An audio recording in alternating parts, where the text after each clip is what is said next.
Hello, everybody. How's everybody doing? Hope everybody's doing good.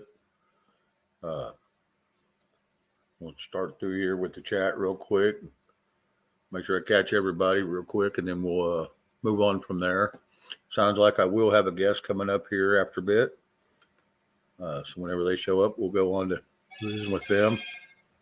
He's got a world of knowledge of a little bit of everything. All right. Fred and John Holiday, Margaret Egner, KN. Let's see. Puddles. Magic. Al Bundy.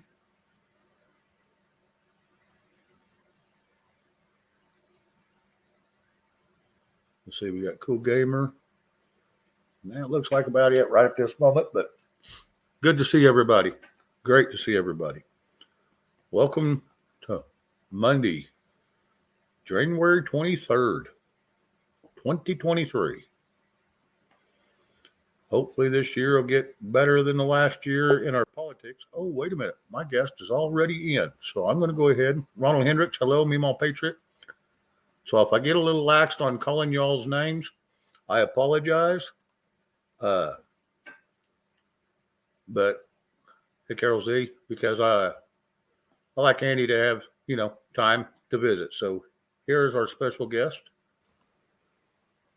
Andy, how you doing, bud? I'm doing all right, Shane. Good to see you, my man. How about yourself? I'm doing all right. It's been a few days. Yeah, it has. I hope you're well. Happy New Year. I know it's a little belated, but it's been that long. Hope you're well. Hope it was a good start to the year for you. Appreciate you having me on. Oh, not a problem. Yeah, it was a decent start. Like I said, we had a little rocky grounds. We're changing up some of our times and stuff. We're going on and did a little back and forth, but it's been pretty decent. Pretty Right decent. On. Right on. How's business with you? It's been a crazy year already, and it's only been a few weeks, but it is. Well, there's a Chinese curse that says, "May you live in interesting times." These are certainly interesting times. They're anything but dull and complacent, and right. Part of me longs for dull and complacent, but it's all good. It's all good. I can't complain. Yeah, you said last year was a good year for you, which is odd because everybody else was going to hell in a handbasket. Right. I understand. It has been a crazy year. Last year was unlike anything I've ever experienced. There's been an awakening globally, a global monetary awakening to what currencies around the globe are doing. They're racing to the bottom. We're seeing massive inflation, not just here in the U.S. We're seeing it in the UK and Japan, Australia, all around the world. There's inflation, and this is not just something that is centered in the United States. It's everywhere.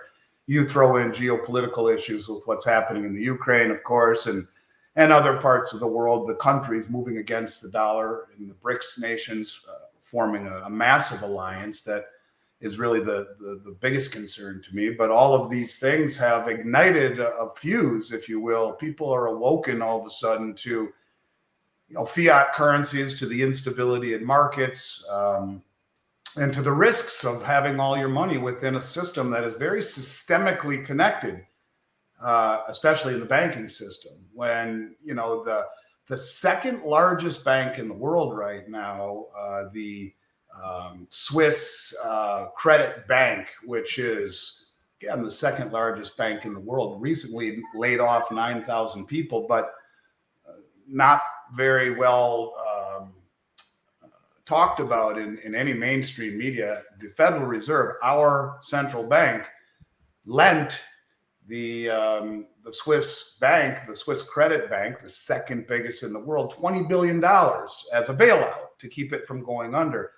When the second largest bank in the world not only lays off 9,000 people, but takes a $20 billion infusion, not from the Swiss National Bank, but from the Federal Reserve, it tells you of the systemic nature of everything, where it's a daisy chain. One goes down, and like a chain of dominoes brings everything else down with it. It's a scary time, and you don't have to go much further, but look at Goldman Sachs just laid off almost 3,000 people. So the banking system in general And in particular, when you look at the last meeting by the systemic, what is the name of it? It's the Systemic Resolution Advisory Committee of the FDIC. They came out and just had a meeting in November that you can find online, and in it you see things such as one FDIC member noted that while institutions or banks will soon be able to figure out the dire implications of the financial collapse, the general public should not, because that would lead to unintended consequences. He goes on to say that the unintended consequences of taking a public that has more full faith and credit in the banking system than maybe the people in this room do, you have issues. And if you look at that and realize that we're being lied to in this case by omission, basically he goes on to say that although institutions don't want to see a huge run on their deposits, they likely will soon, which will bring about the need to impose bail-ins. And for those of you folks out there that don't know what bail-ins are, it's a legislation that was passed in 2009 after the great financial crisis that makes you an unsecured general creditor of the bank, where bail-ins from taxpayer dollars won't work anymore. That made that illegal. But what they will do now is the money that you put into the bank, they have a zero mandatory reserve requirement. It was relinquished during COVID and to zero. And what these banks are doing is, look, they're paying you still. The interest rates have risen, but not in savings and checking accounts. You're getting 0.5% or less. They're taking the money you give them and buying short-term treasuries at 4%. So that money that you gave them isn't in the bank. They're investing it. They're doing things with it. And there's risks in treasuries too as rates rise. But basically what it means is that they're playing with your money. You're an unsecured creditor, and the return that you get in the banks is not commensurate with the risk. And this is globally. And I think this has led to the awakening around the world that, the safety that precious metals offer, the exodus from the matrix that they offer, has not been lost on a large portion of the world. And that's one of the reasons we're seeing such tightness in physical supply at the very, very top. The COMEX, the London Metals Exchange. The London Metals Exchange, Shane, has the lowest amount of silver they've had in their vaults in the history of 140-year-old exchange. And there's only 33 million ounces on the COMEX backing the contracts that are out there that could stand for delivery. Put that in context, when India imported 304 million ounces this year.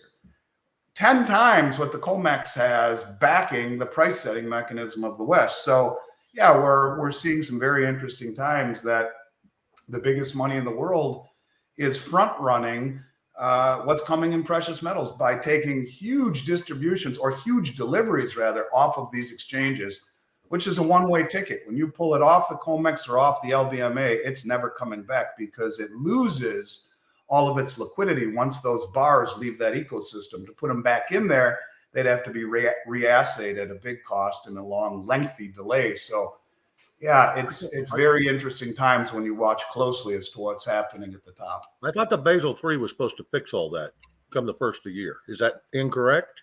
No, what the Basel III does is it changes the way that they're not able to count gold derivatives as gold on their books. The only gold and silver that they can count on their books are those that are physically held and or hedged, so that they are a riskless position. So what they were doing is they would go long on paper but not have the physical, and they could count that on their books. They have stripped that away. So it basically means that they have less ability to have derivative positions on their balance sheet. So no, it didn't get rid of that, but what it did is it made it tougher ultimately for them to push the price around. And I think you can see that by a lot of the banks are getting out of their short positions. But if they're going to have a short position, they better have enough physical behind it to justify it.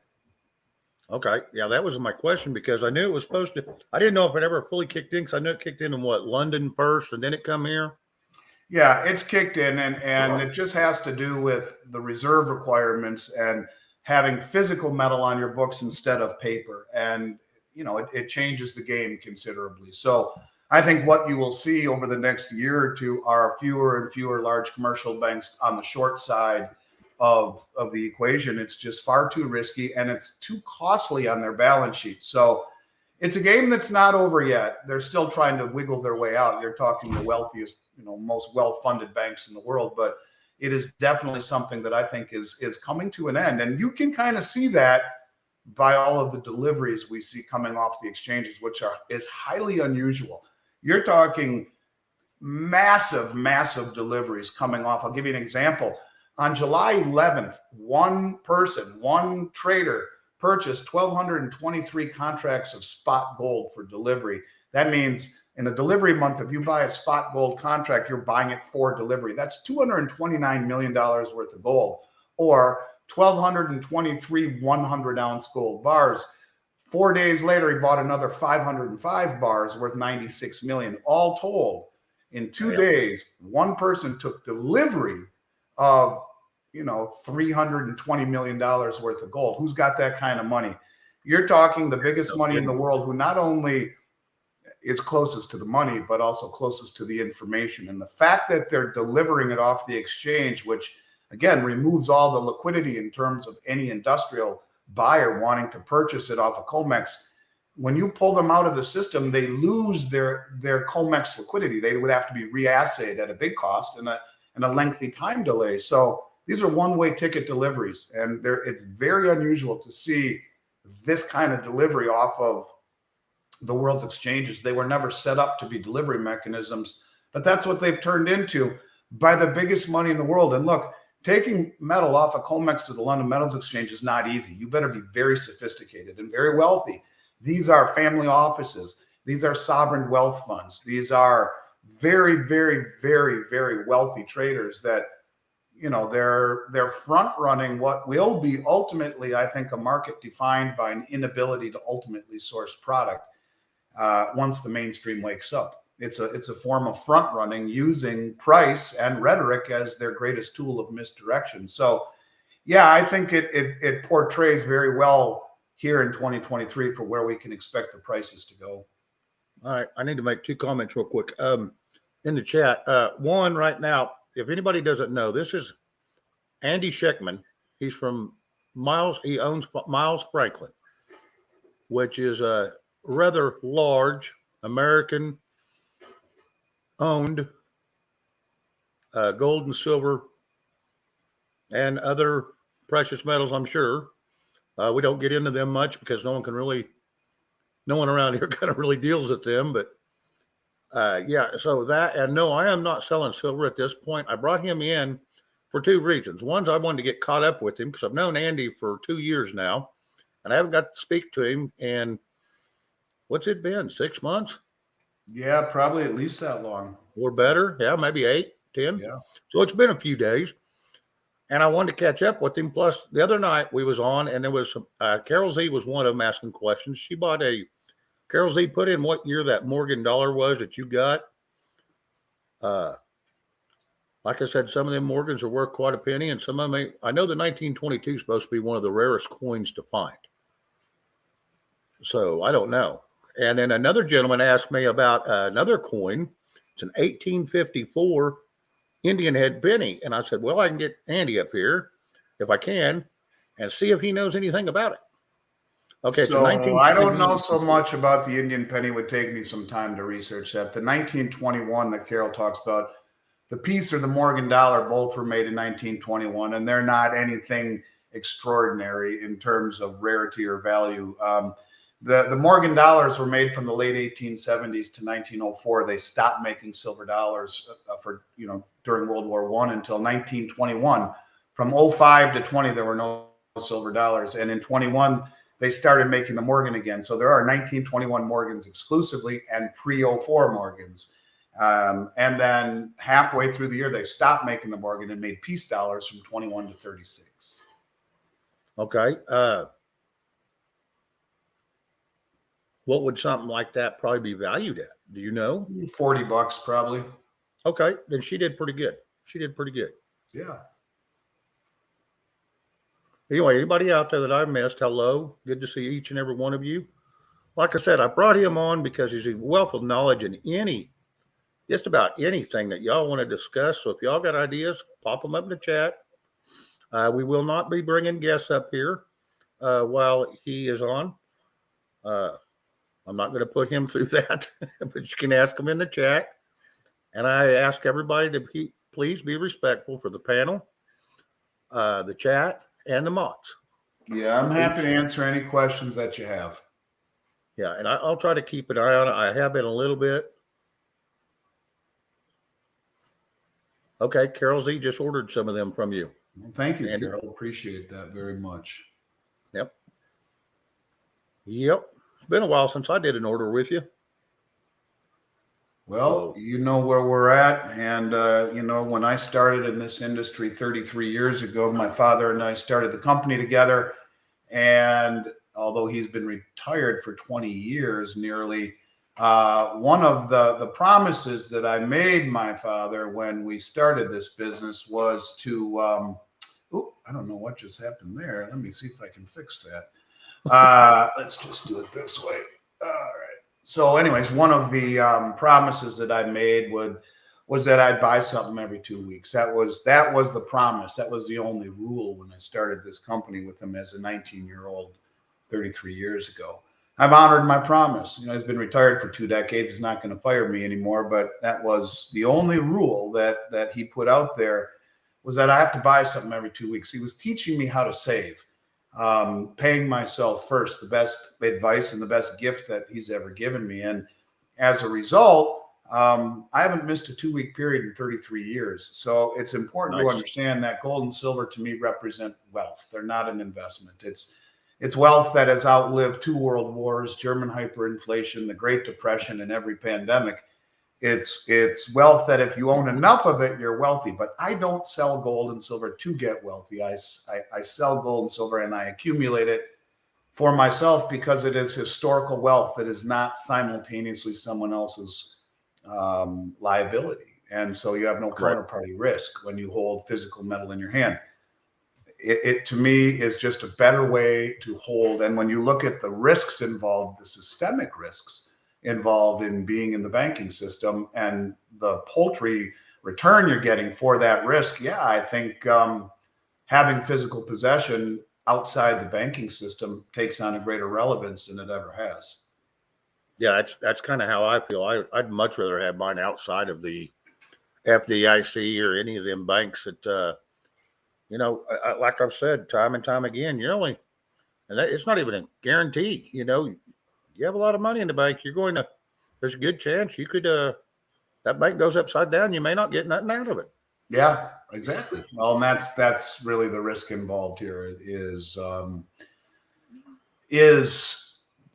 we've reached a period of time where the banks are very undercapitalized and over leveraged, and the way that the world is with placing bets really with other people's money that aren't always such a sure thing, puts us in a big problem as rates continue to rise. So I would say to you that the risk is in no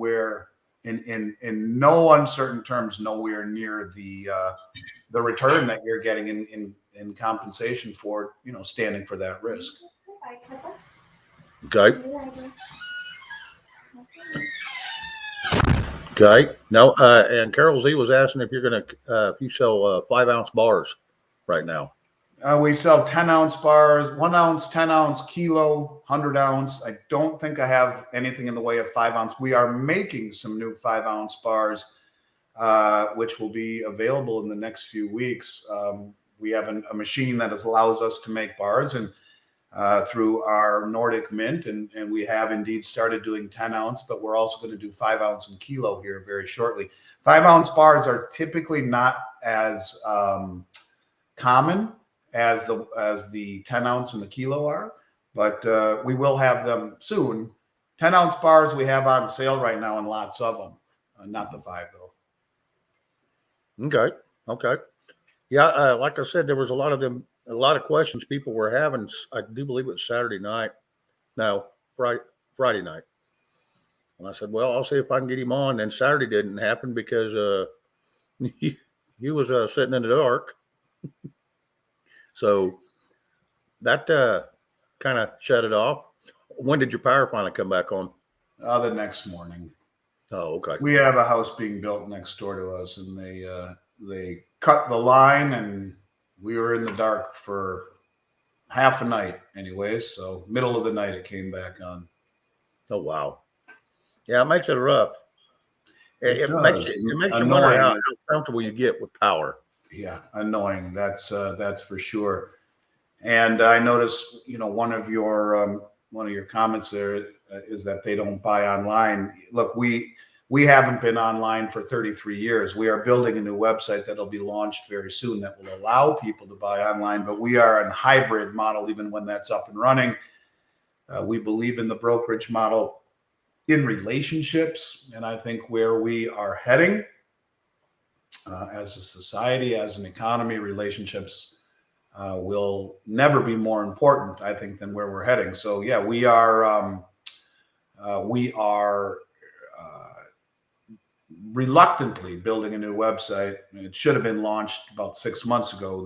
That's a whole nother story. But if your listeners want to receive current prices or have questions they want to ask, just send us an email at info@milesfranklin.com. We'll send you an updated price list, answer any questions, and if you'd like to be contacted, we can do that for you too. Just mention it, put a phone number in there.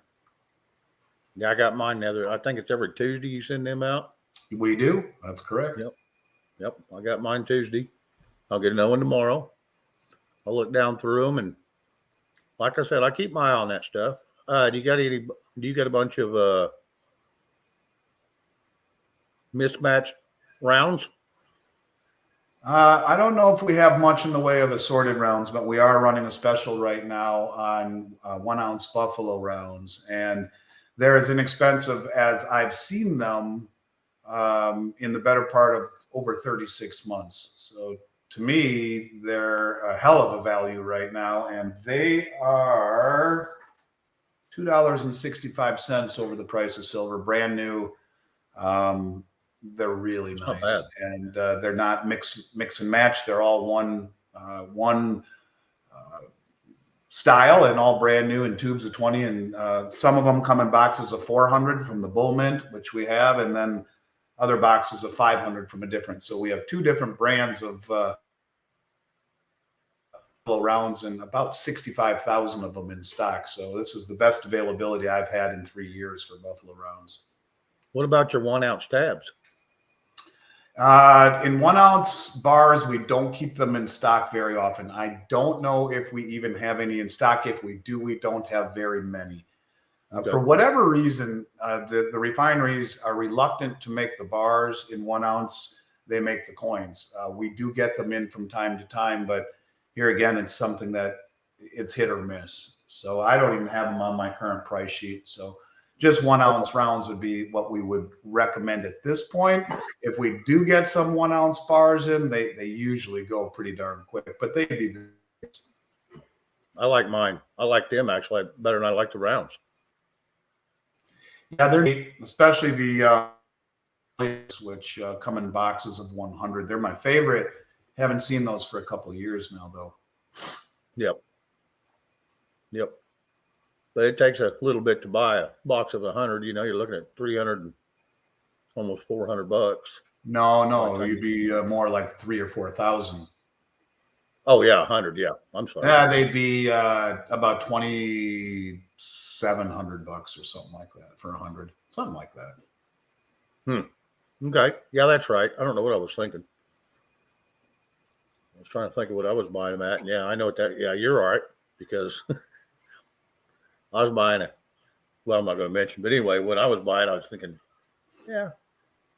But I got to figure out how many ounces I own now, and that's the way to do it. You look at it in terms of ounces, not what you paid for it. I'm not trying to be disingenuous at all. I think that in the end, it's about the number of ounces that you will own, and that's kind of the pattern of buying every 2 weeks has enabled me to, in a huge sense of the word, cost average myself in. And yeah, you pay more sometimes, pay less other times, but certainly that will smooth out any and all uncertainty that you would have in accumulating metal with the volatility and uncertainty that we have right now around us. Not a bad way to do things. Do you see anything changing with the silver prices? I seen it get up 24 and it dropped back down to 22 and it's back up 23.53 or. Yeah, the line in the sand seems to be 24. It's remarkably undervalued, and like I said, what is betraying the price and the under performance is the huge drawdown in supply. The biggest money in the world is taking it off of the exchanges and buying it and using the suppressed price to run cover, in my opinion, for their acquisition. And once all of these huge entities have accumulated enough, they'll flip the switch and let it run. They'll stop shorting it. And that's going to happen. And you can see that there would be no reason to take huge deliveries off the exchanges if this wasn't the case. Yeah, $300 million worth, $350 million. 300 million ounces. You're talking a lot more than that. You're talking $1 billion worth. Wow. That's a lot of money. Actually, I take that back. You're talking $10 billion worth. That's a lot of money. These are, this is just to the country of India. That's just one entity. You're seeing a systematic withdrawal of all of the available commodities. I mean, the London Metals Exchange saw their availability of zinc drop by 90% last year, by aluminum by 70%.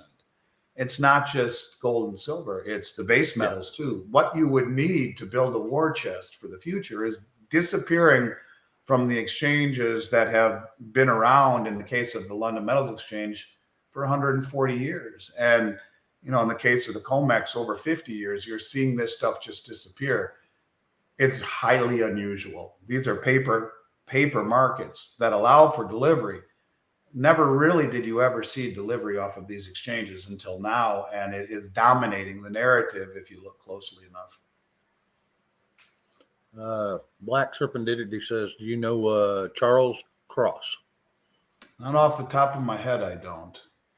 I talk to so many people, and I these days work too hard. So, it's 8:30 at night here in Florida. I haven't even stepped up out of my desk hardly.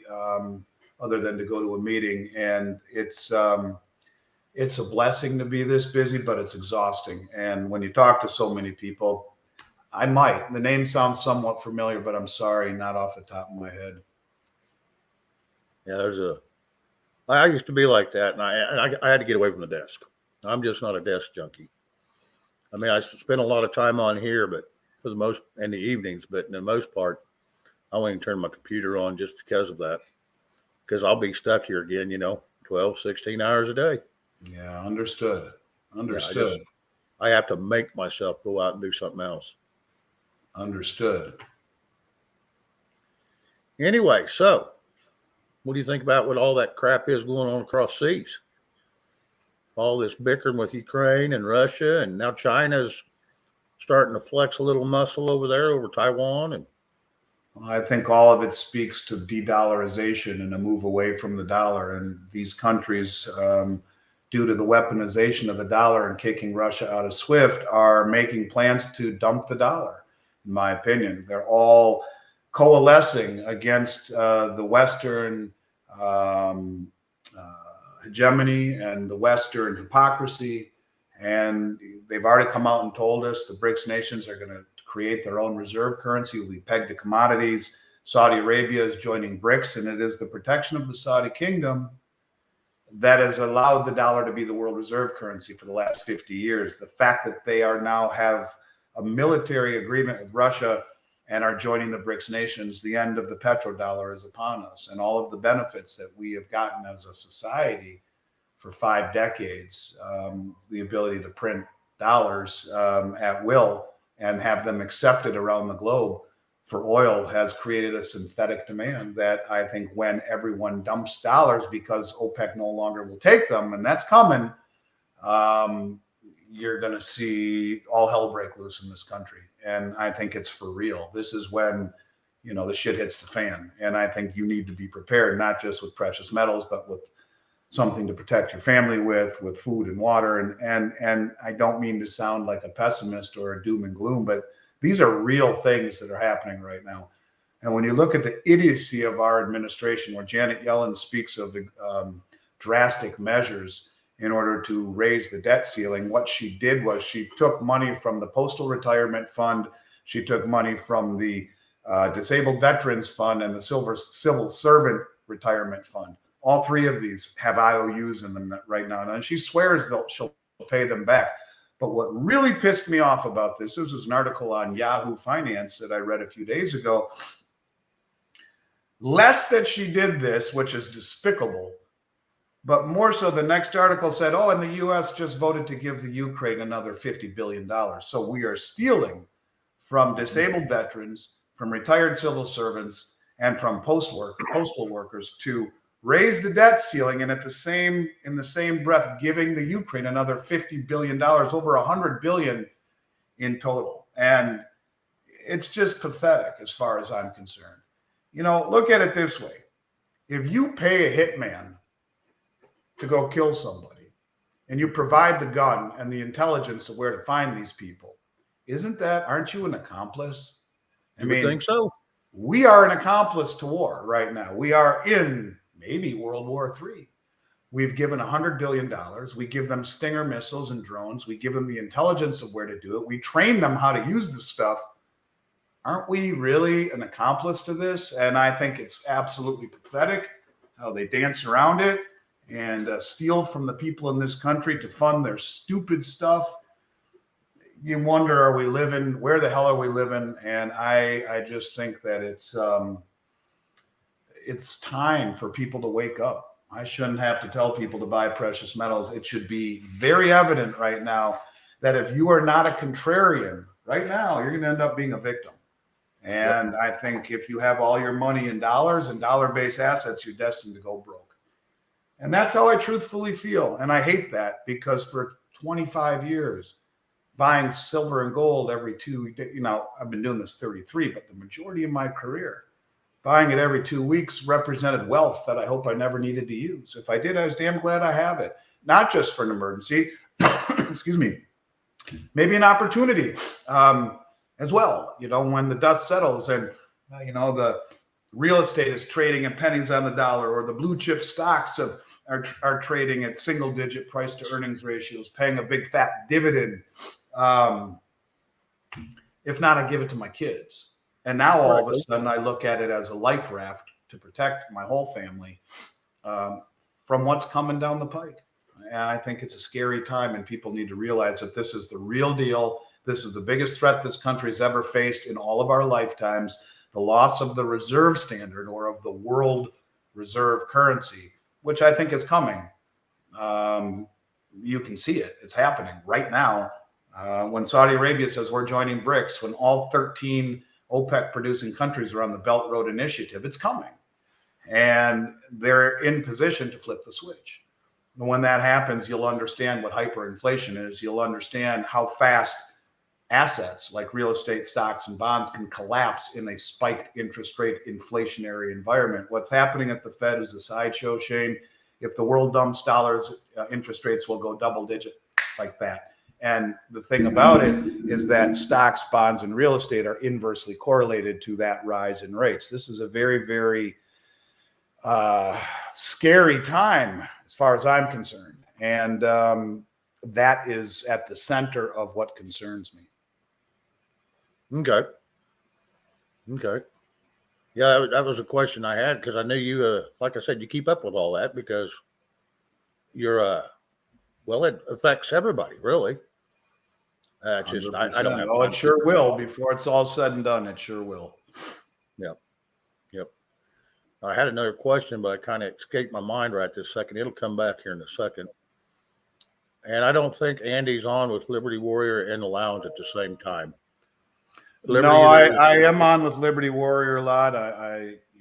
Mike's a good buddy of mine. Not tonight. I actually have a flight I got to catch I'm getting picked up. Believe it or not, it's 8:30. I'm getting picked up in 6 hours at 4:30 in the morning. I'm going to be speaking in Vancouver all week. So I'm heading to Canada at the wee hours of tomorrow morning, and won't be able to be on with Mike this week, tomorrow, Wednesday, like we normally do. Okay. How long do I have? Because I ain't going to keep you very late if you have to get up 4:30 in the morning. No, I got another 10, 15 minutes with you. That's for sure. Okay, good deal. Yeah, I was reading an article. I think I even brought it up on the news. It's been 2 weeks ago now that we're even. I think it's from India. They're training here in Oklahoma now. They're going to start training some people from India, and the biggest two here we got is Air Force. So I'm kind of wondering how well this is going to go. Is this going to go sideways like the one did in Florida, or what? That I don't know. I know that they're training the Ukrainian soldiers on how to use the Patriot missiles. By the way, there's 500 ounces of silver in the tip of every Tomahawk cruise missile, almost to the ounce in the guidance system. When you talk about silver being a depleted asset and you fire those off, every missile is 500 ounces. That stuff doesn't come back, but nor does any of the silver used in industry. You're using a very small amount in a solar panel or in a cell phone or an electric vehicle battery or in a flat screen TV or whatever it is, in anything that conducts electricity. Just about, if it's not copper, it'll be silver, and most of it would be silver because it has greater conductivity principles. When you use that, it's gone forever. So not only is silver depleting in nature, as it used to come out of the ground at a ratio of 16-1 to gold for 5,000 years, and it's now coming out at a ratio of 7-1, making the 80-1 price ridiculous and maybe the most undervalued asset on the planet. It's truly disappearing. And when you talk about stuff in the Ukraine and all the weaponry that is being used, it certainly exacerbates ultimately the availability of supply, where this year, according to the World Silver or the Silver Institute, there'll be almost a 200 million ounce shortfall between demand and supply. So it's becoming harder and harder to pull it out of the ground. It's found in nature in a form called epithermal, very near the surface, and those deposits were exploited and found decades ago. Only 25 to 30% of the silver that comes to market is mined from companies that mine silver. The other 70% roughly comes from companies that don't mine silver. They mine things like zinc and lead and copper, and they stumble across it. And so it's a depleting asset in every way that is experiencing a massive upheaval in demand in industrial applications and even monetary applications. So it is a situation where, to me, there is not a better investment on the planet than silver when you look at a dwindling supply and an increase in demand, not just industrially, but also monetarily. That duality in demand is very unusual in a commodity. And when you see that it is not only disappearing, but massively demanded in two avenues, it makes the price that is 50% of its all-time high seem just ridiculous when everything else has been blown to sky-high proportions in terms of asset prices. There must be a very important reason why they've stepped on silver and gold for so long. And really that reason is that they want you to believe they're commodities, but they're money. And they're a reflection or a mirror reflection of the dollar. And if gold and silver are spiking it, what does it say for the dollar? This is desperation by a country hanging on to the last vestiges of the world reserve standard. And I think it's on its way out in terms of the dollar being the world reserve standard. And what will expedite that will be gold and silver going to the moon. It's something that they don't like, they being the central bank and the US government and any of the Western entities. So, this is probably the reason you're seeing such massive drawdowns by the big money. They're using the suppressed price to run cover, and they're repositioning, just like the big governments are doing across the globe. Yeah, I think a lot of that's been going on behind the scenes, and now we're going to start feeling it here because it's going to come out eventually here, and we're going to start 100%. feeling it. The individual person's going to start feeling it, and that's what gets me is that price should have went through the roof when they started blowing up all these bombs. When Israel and Jerusalem and all of them were having their little titter tats, and we give them the Iron Dome over there.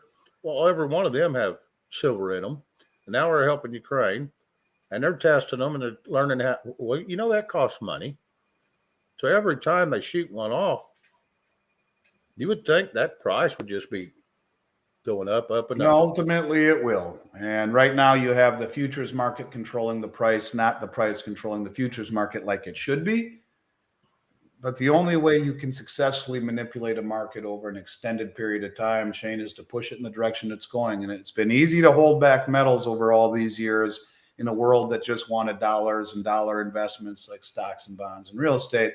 Those days are coming to an end. And all of the countries that are coalescing, the BRICS nations, are massively accumulating gold and silver, because that will be what they use to peg or back their new system. Yeah, someone said one of them countries was already starting to move into rubles.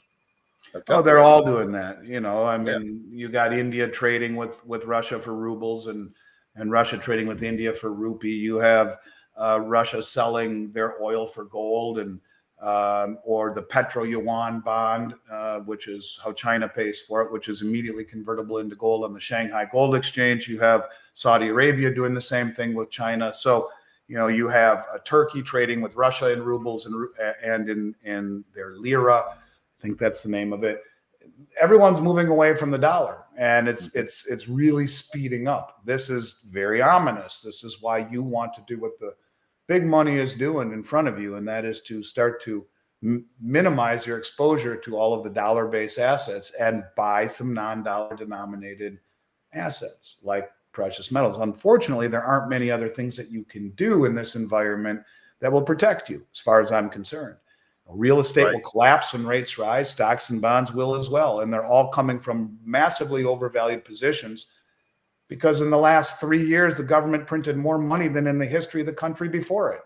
So, they've created distortions and misallocations of resources and capital, and the distortions in price of just about everything, that when it finally finds equilibrium with what interest rates should be. See, the interest rates have been set by the bankers, not by the market. There's the distortion. And when interest rates really go to where they should be, there's going to be a religious awakening here in this country. And people will realize and remember these types of conversations where traditional assets will be hammered. And maybe that's part of the plan, the Great Reset. You raise rates high enough, or you incentivize the world to dump dollars and to drop the petro standard, which is happening.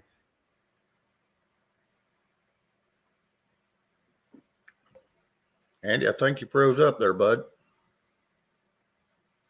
There you are. Yeah, there you are. Anyways, when the world dumps dollars, the dollar will collapse, interest rates will spike, and stocks, bonds, and real estate will collapse like that. And that is the Great Reset. That will happen if we lose the reserve status. And I think we are this close to that happening.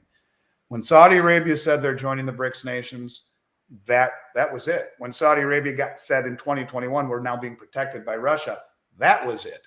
And between, it was just us protecting them since 1974, between the protection of the Saudi kingdom, and they now are moving to the BRICS nations, 80% of human population that isn't going green.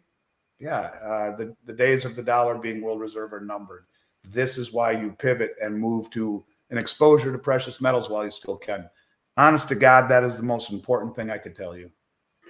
Well, let me ask you a question that has to do with all that. How much imports do we really need from all these other countries? If we was to go back to doing our own everything, just like we used to, our own coal, our own gas, our own oil, our own, I think we got pretty much everything. Costs would go to the moon. In a globalized world, costs would go to the moon. I mean, we've gotten addicted to buying China party favors and all the trinkets that they offer us and all the cheap labor. You got to get the corporations all back home like Trump was trying to do and make them work here. And I mean, the best thing we could ever do would be to close our borders, bring everyone home, all the soldiers that are in all the countries around the world, protect our borders. This stupid ass omnibus bill, $1.75 trillion in it has $400 or $500 million going to protect the borders of Oman and Lebanon, and not the United States. It says right in it, none of this can go to protect the U.S. borders. We're doing everything we can to destabilize this country. And instead, we should close the borders, bring everyone home, protect our borders, and start being the engine of manufacturing and prosperity the way we once were. We've outsourced everything. So yeah, it's again, all falls into the fact that, you know, price. And when you can make your Nike shoes for 40 cents a day in a sweatshop in China versus, you know, paying $14, $15, $20 an hour plus vacation time and maternity leave and all of these other things. Yeah. Well, the shoes that you're going to buy are going to go way up too. So yep, it's catch-22. Okay. Yeah, that was kind of some of the questions I had. Hey, Jay Fritz, good to see you. We did talk about your penny, the 1854. He said without researching, he wouldn't know. But I was I don't do much in the way of things like pennies and whatnot, but we're more precious metals. But hey, you know, there's the red book of coins that you can get. And that red book of coins that you can go and buy at any bookstore will give you a good idea what that's worth. And then we had another question of someone was asking what your thoughts on junk silver was. I love it. I think it's the most versatile way of owning silver. The premiums have come way down. It's affordable again, and I have a lot in stock. So if you're looking for the most flexible way of owning silver, that is the way to do it. Almost exactly 14 silver dimes is 1 ounce, almost exactly of pure silver. So you have a 1 ounce coin, you have one transaction. You have 14 dimes, that equals 1 ounce. You have 14 transactions. In a world where the shit were to hit the fan and you needed to barter, that's the best way to own silver. As you think junk silver is? Yep, absolutely. What kind of price got it sells in different size of bags, right? Yeah, it depends on how much you're going to buy, but right now it's going to be roughly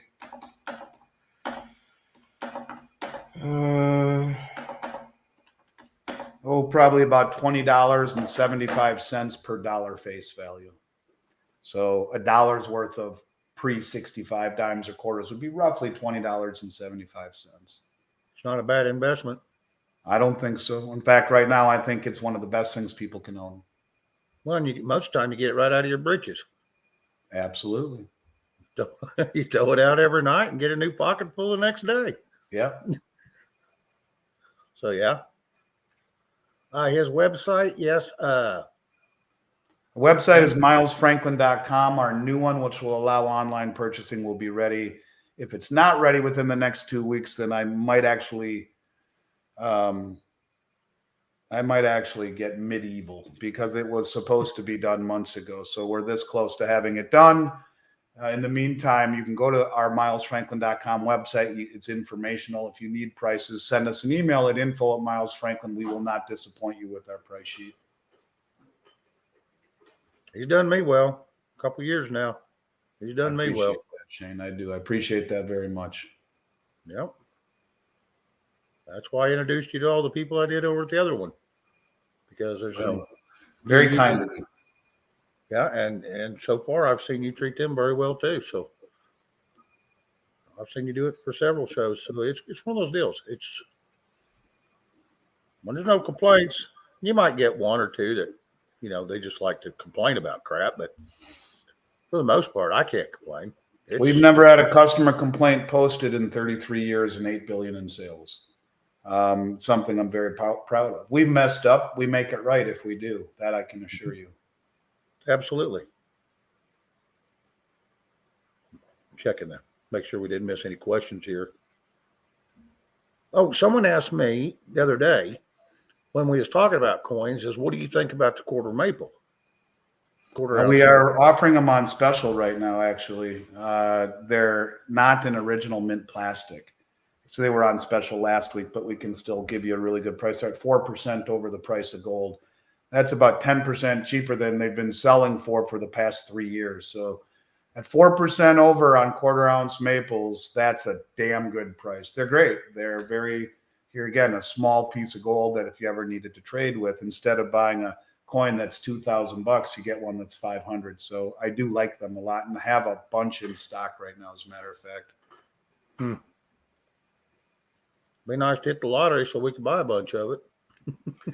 Well, I will certainly do my best to take care of you when that time comes.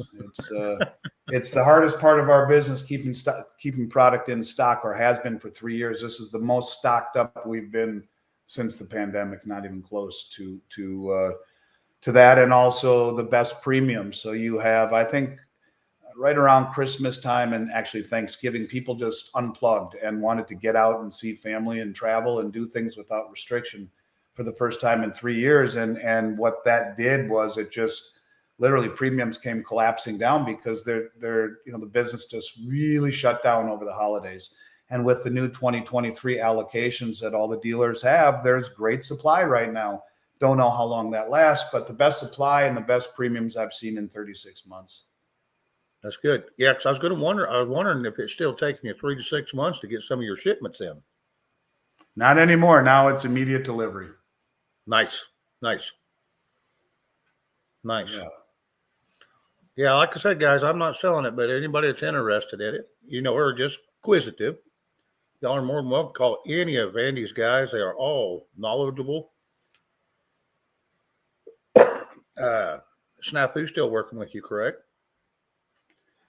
He is. Yes, he is. And highly Kaiser Sose, I have all the Mickey Mantle baseball cards. In fact, I can even show them to you. See them there? Those are all the Mickey Mantles. Every one of them, including the 1952 tops. It's my labor of love that I went to the University of Minnesota to play baseball. I've always loved baseball, and through my business, I used to put in our newsletter, if you own baseball cards, send them in. I'll trade you gold and silver for them. And I became a power seller on eBay 20 years ago, buying baseball cards. And so it's great. I love them. They're I don't know what they'll be worth, when things really get crazy, but they are something that I get more joy out of than just about any other asset I own. That's wild. I'd never taken you for a baseball guy. Yep, and there are my other ones over there. If you can see them, those are the old ones, the Ty Cobbs and the Babe Ruths and the Cy Youngs, and up on the top 2 rows. So yeah, I'm a baseball nut. Always have been.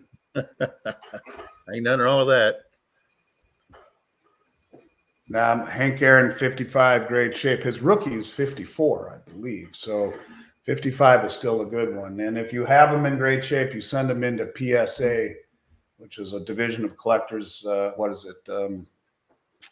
Collectors Universe, I want to say. I forgot the name of it. I think that's what it is. Anyways, it is, if you have baseball cards, you definitely want to get them certified to give you great liquidity and to protect the integrity of those cards. Yeah, it's better than a piece of cardboard laying there. PSA is corrupt. Yeah, they might be, but nonetheless, once they're certified, you're much better off than not. Yeah. Yep. At least you'd kind of have an idea of the value of it also. Yeah, well, that's the idea. Look it up then by your rating. That's the idea. Yep. That'd be great. Well, Andy, I sure appreciate you coming up and giving us. Good to see you, Shane. Yeah, man, I'll be gone for a week. Actually, I come back for a few days, and then I'm in Colorado at another deal following week. But the second half of the month, I'd love to come back on. Just hit me up, and I'll come and see you. No, that'd be great. I'd love that. That'd be awesome. I appreciate it. I'm going to go pour myself one of those drinks behind you there, and what I could use. It's been a long day, and but I always enjoy chatting with you, and I appreciate the invite. And yeah, I will come back in a couple of weeks. Send me a message, and we'll do it again. Sounds good, buddy. I appreciate it. My pleasure, man. You stay well. Everyone out there, stay well. I appreciate it, and look forward to picking up where we left off. There you go. I appreciate it. Good luck with your trip. And again, anyone who's got questions, send an email, info@milesfranklin. We'll address them. We'll send you a price list. Mention Shane sent me, and do what I can to give back a little bit to Shane to keep him doing these podcasts, which are it's a public service, so it's certainly appreciated. So anyways, thanks for having me, and I'll look forward to seeing you in a few weeks. Sounds good, bud. Take it easy. See you. Bye, everybody. Always good to have him around. Always good to have him around. Like I said, he's a wealth of knowledge. I mean, on about anything you want to talk about, he's very well diversed on conversation. Anyway, I had forgot to send. Hey, 10 TV, I forgot to send Red the link like a bonehead so she could put it out for me. So I will do it myself.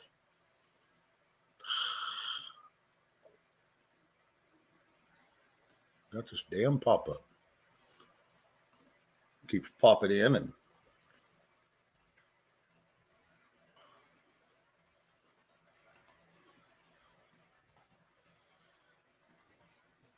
all right, I dropped the link. People want to come up. Yeah, Kaiser. So, yeah, Andy's pretty cool. Some people don't like the coin talk or the silver and gold. And like I said, I just bring him on because it was questions I had. It was people with questions out in the chat, and I was scared I was going to get myself in the pickle by saying I wanted to make sure everything was come out correctly. So, well, there's only one way. I'll call him and get him up here, and then we'll have the correct answer. Yeah, Carol Z, I have heard about it. I don't know anything about it. I put out some text today trying to find out a little bit about it. And what's my cut? I don't get no cut. I don't get a cut. I'm not even looking for one. I know what he did with Mike, but and that's because him and Mike discussed it and they decided they wanted to, but I'm not going to. I'm not here for that. I just brought him on because he's a good friend. I've known him for a couple of years, and the Snapu's the same way. Scott, he's a good friend of mine.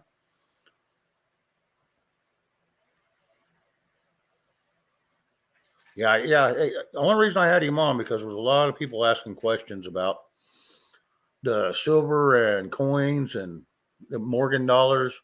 That was the main reason I had him up. Plus, he's a world in wealth, in his mind. He's very intelligent.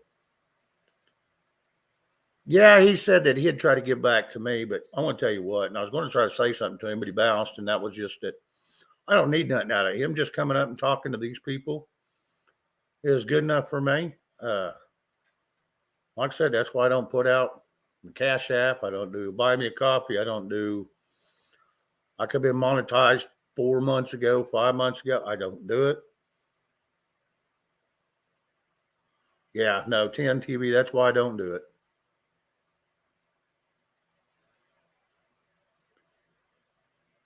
Okay. Vicky Searle says, Travis says that Jeff B's okay and won't be on chat for a couple weeks.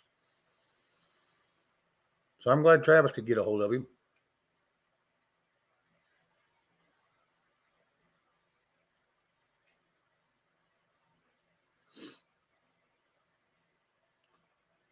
Yeah, no, I'm not going to get into selling and all that crap. No. That's why I don't monetize. I don't do any of that.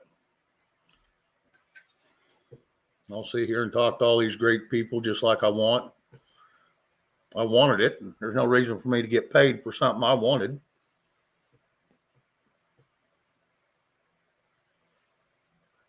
Yeah, I watch Doug and Stacy. Yeah, I watch them occasionally.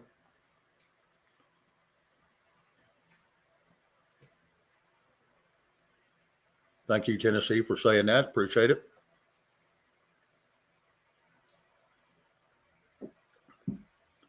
But now we got some of them questions answered, and we can kind of move on to other things. Like I said, anybody that wants to chat, let me know, and I'll drop a link. And or if something you just want to talk about from the chat, that's fine. Drop it in there.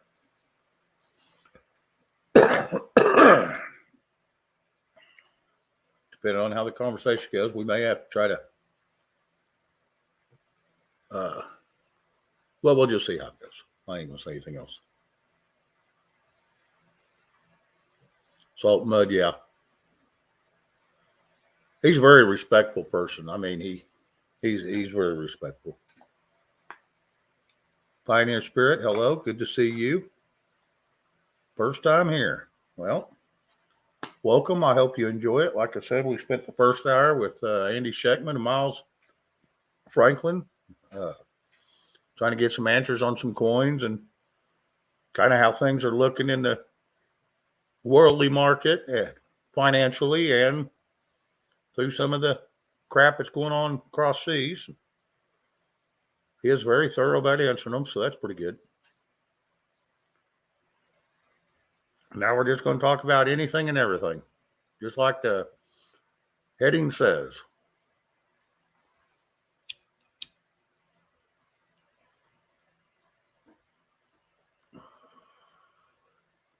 Professor Falcon, hello, good to see you. And anybody I missed, it's good to see you. Julie, that's right up your alley. All right. Oh, nice. Thank you, Rick. I appreciate that. Mr. D, hello.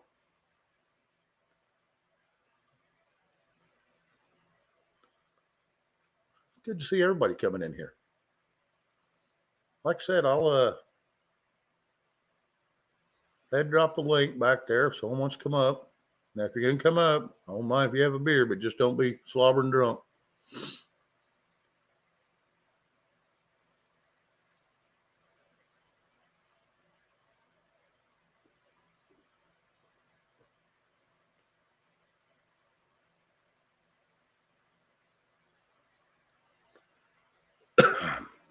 I didn't understand that one, Tennessee.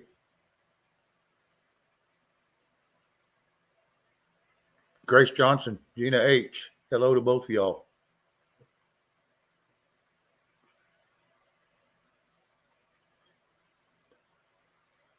Yeah, Gina. Andy brought that up just a little bit ago. Hey, Joseph.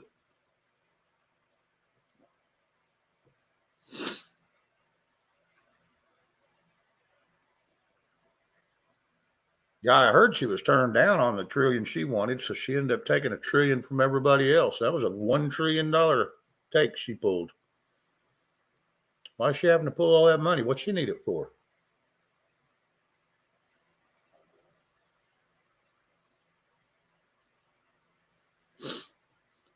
Yeah, I don't understand why she thinks her division, her office needs all that money. Oh, yeah.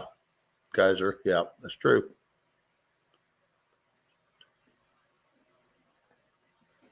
Yep.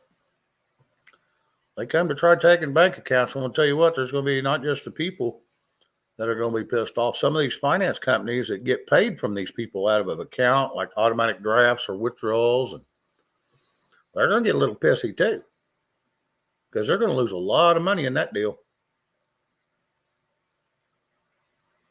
Oh yeah, Vicky. Yeah, the government's just getting better and better at it every year. Every year. So we got to get them rhinos out of there. All the rhinos, all the ones that need to go to the nursing home need to go home. I'm sorry. I mean, you've been there 20 years, you've been there 10 years too damn long in my eyes.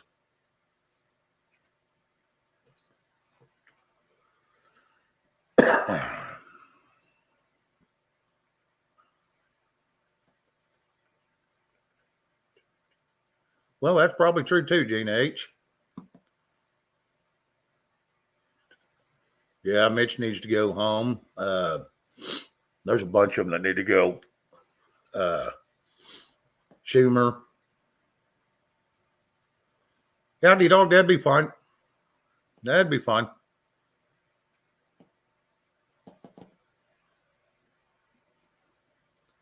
I don't know how I'll be able to handle this day. Have two highly intelligent people up on the panel in the same show. I ain't talking to either one of them about being me. I'm talking to Andy and D-Dog. Hey, Mike Mazza, how are you? I think we're going to take an intermission for just about, I'll let one song play. It's just nothing but music, nothing else. That way I can use the restroom and grab another, instead of a Diet Coke, I'm about bloated on soda pop. I think I'm going to grab a Coors Light and spend an hour drinking them and then get off of here. Maybe one or two, and that's about it. Yeah, TV. Yeah, we've been seeing that last day or so. Someone said he was doing fine, but it's going to be a couple of weeks before he can be back on the up on the chats. So I'm sure first couple places he's going to go to talk about it's going to be either Mike or Travis. Maybe I can get him over here and find out what happened, the true story. Someone tried to rob him. Yeah, that's probably true. All right. Well, I'm going to kill my camera, and then I'm going to run to little boy's room right after I put on a little bit of music. Give me just a second, ladies and gentlemen. I don't want to leave you here in the dark with nothing. I hate to see it because about every time I play music, a couple people drop off and leave, but I can't do much about that.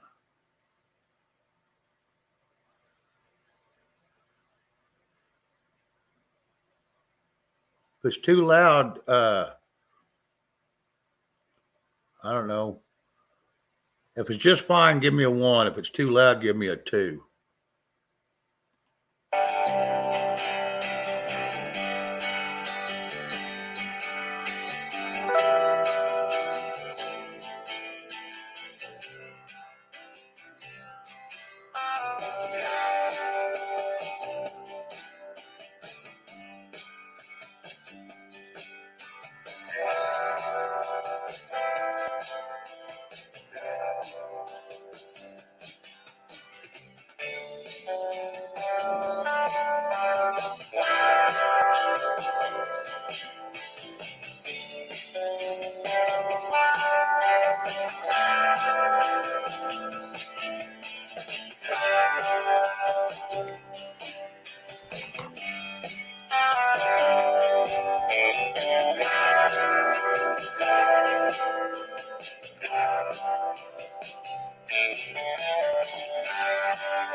All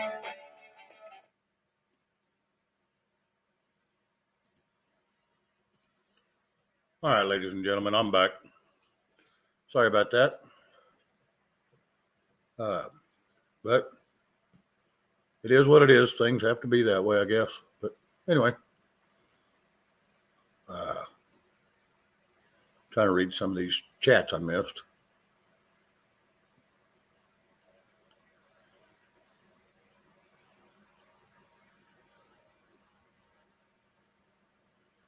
Yeah, Karen, I'd heard something that they said that there's some other good candidates that would be ripe for the picking. But the problem is, look who's saying it, you know? The leaders in charge of the Democrat Party are, you know, they're the ones that thought Joe would be the greatest thing since sliced bread. All right, Becky, try to have a good evening. Thank you for stopping by. Thank you for coming up.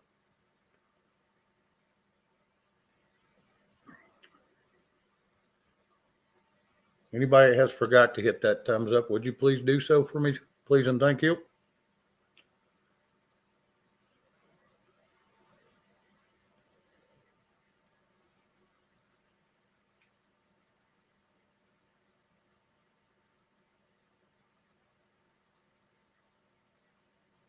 Yeah, Karen, I've seen that where they're talking about Joe as a security risk. Yeah, Pioneer, we get along with a lot of the Canadians too. Yeah, we get along with a lot of them. So I don't see a problem between the people of Canada and the people of the United States. The Constitution's good. Just our governments suck. That's on both ends, up there and down here.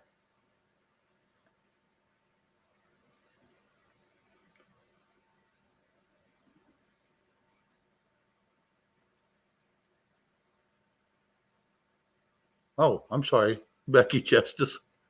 Oh, you just said good evening, everyone. I thought you was leaving. Good evening, everyone. Sorry, my misunderstanding.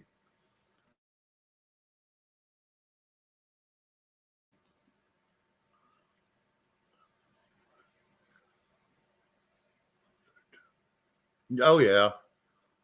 Oh yeah. You know, in between him and half a dozen others are all in his ear.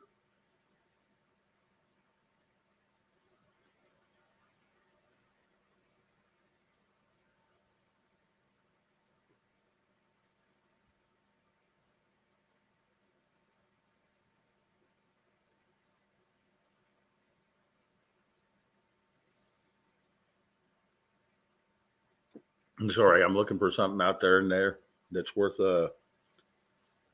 elaborating on.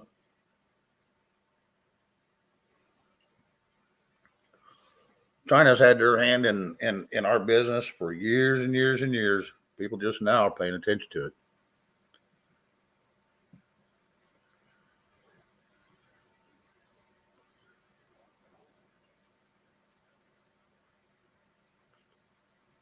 Huh.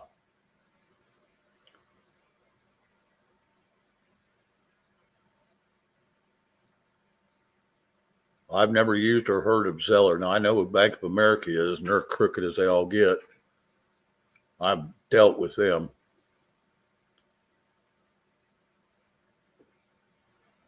Yeah, I won't ever do any business with them again. Checking, savings, loans, nothing. Credit cards, nothing.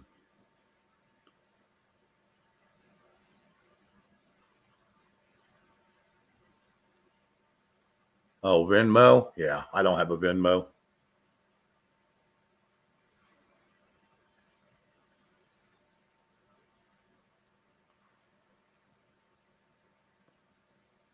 Oh, I got the Cash App. And that's about the only one I use if I have to use it. Oh yeah, Wells Fargo did some screwing people over too back in this is going to be in 2009, 2010 when the markets were real crappy. And they was screwing a lot of people over on their housing market. Matter of fact, the government called them out on it and scolded them pretty good about it. That's about the time that Freddie Mae and Freddie Mac were going through their crap.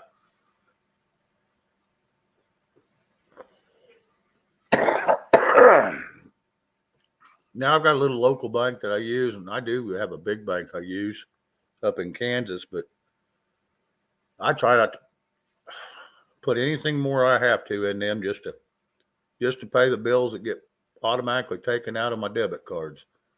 Other than that, I don't keep anything in them. They're just not worth, not to me anyway. Well, thank you, Chrissy Cat. I appreciate that. And hello to you too. You're more than welcome to hang out for a while.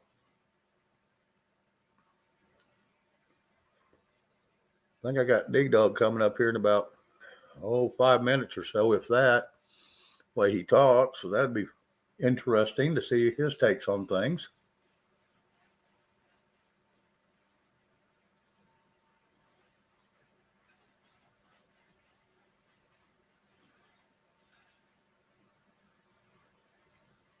Now, anybody I missed earlier today, I do apologize. I don't mean to miss anybody, but I wasn't going to interrupt Andy either. I wasn't going to try to talk over him or anything. So I hope you all forgive me for that. Creek Squad, I know I missed you. Hello, how are you, bud?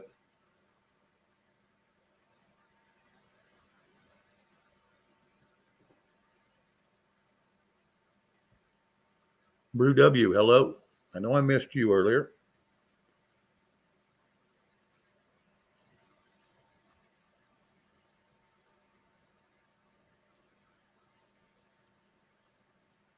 Resignation effective immediately. A top house plant administration official abruptly resigns. Huh.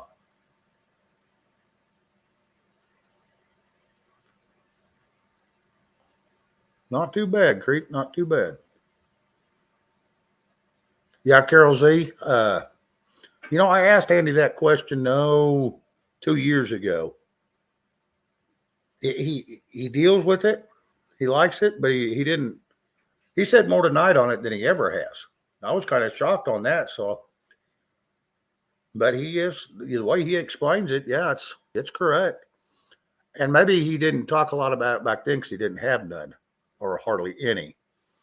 So there was no sense in wasting a lot of breath on something he didn't have at that point. Because I know last couple of years have been skyrocketing for him through Miles Franklin. Busy as all get out.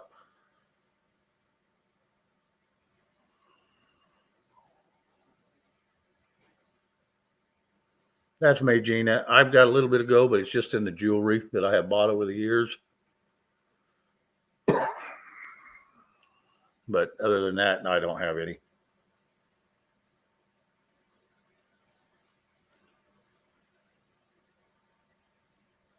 Karen, I've seen the first one. I never have watched the second one.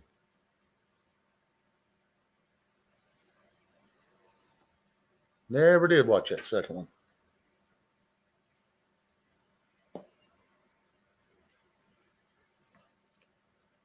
Anywho,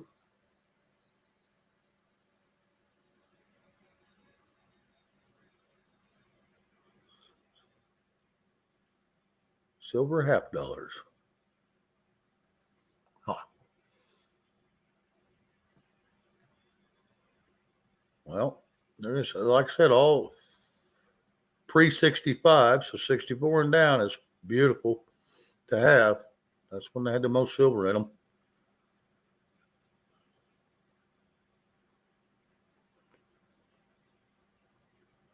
Two is just as good. Okay.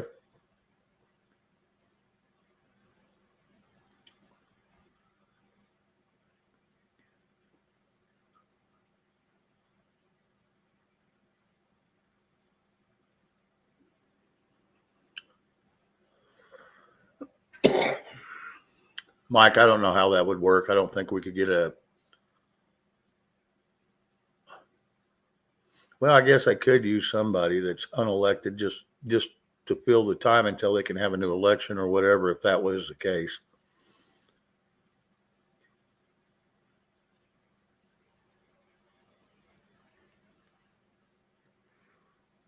Julie, it was pretty good. If you want to hear about gold and silver, and a little bit about what's going on in the world, kind of what's going on with, even the housing markets. He keeps up on that on a daily basis, so he's very thorough. I know I was going to get quizzed when I brought him up. I was going to sell silver now. And no, I'm not going to sell it. Y'all want to go get it. I'm just giving you another avenue. But no, am I going to sell it? No.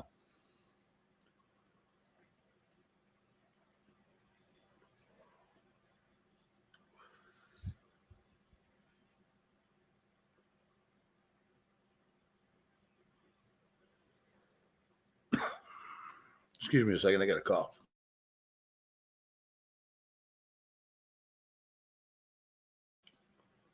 All right.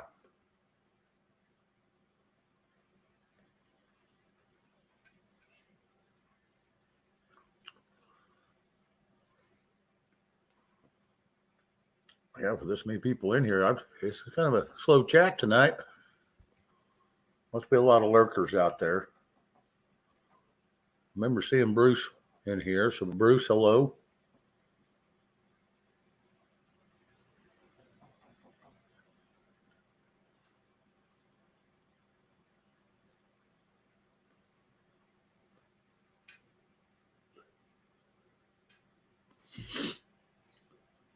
Mike, I'm not following you there, bud.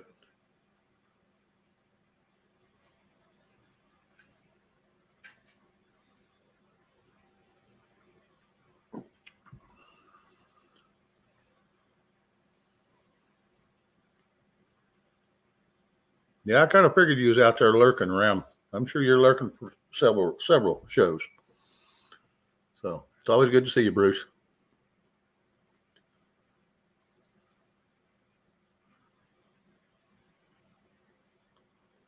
Well, hopefully D-Dog comes back here pretty quick. Get him in here. Like I said, I didn't know how long Andy could go tonight, so.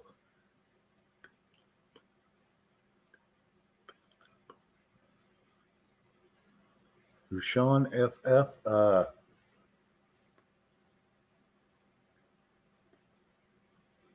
Pin link for what? Rushawn? I don't know you well enough to bring you up on the panel now. I'm not trying to be rude. I just try not to. I got myself in a pickle a couple times doing that, so I'm not going to bring you up to you till you get checked out just a little bit.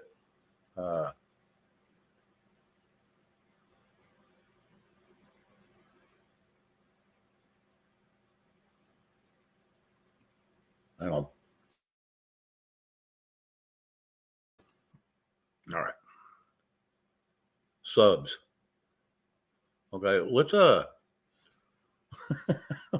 Rashawn, when you're asking me something, let's never mind.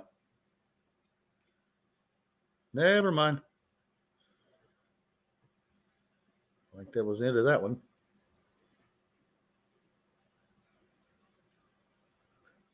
That's why I have to keep a look at both of my screens, because I knew when she put out need to be 18 or over, I knew there was going to be.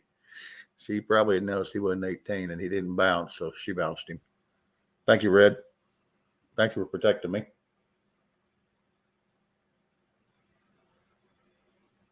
Chrissy Cat, do I have to leave?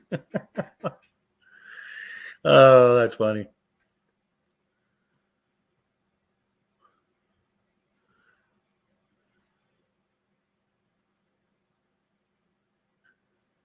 Anyway, yeah, he'll be up here in a minute, I'm sure.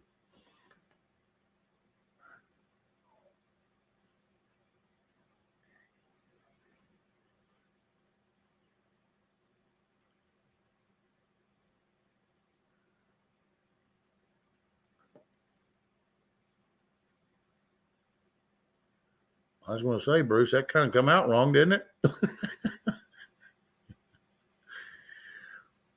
Yeah, Bruce, you must be on your phone, not your laptop.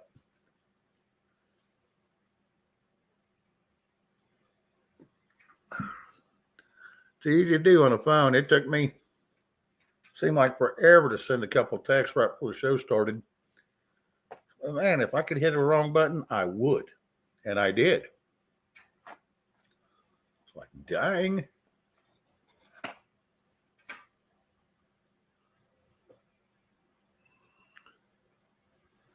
Anyway, conversations are welcome here. We're going to be on another half hour. Last time I said that and D-Dog come up, it was another hour and a half. We'll just see what he's full of, how much piss and vinegar he's full of.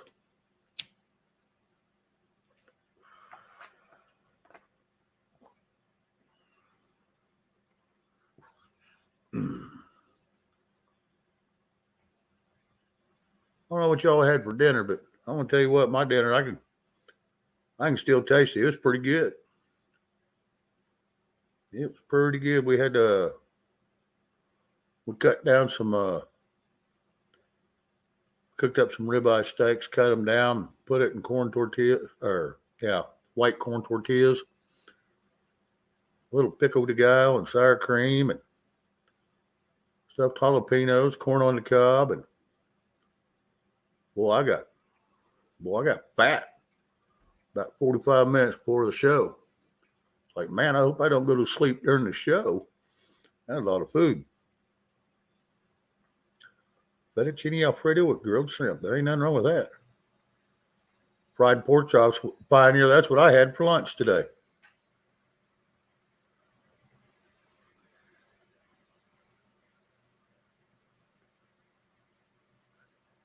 That's what I had for lunch.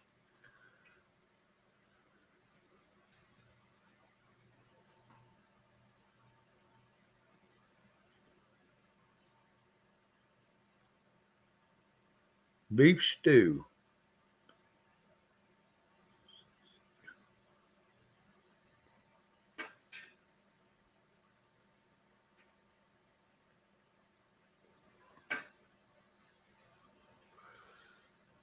Fried chicken and string beans. Ain't nothing wrong with that.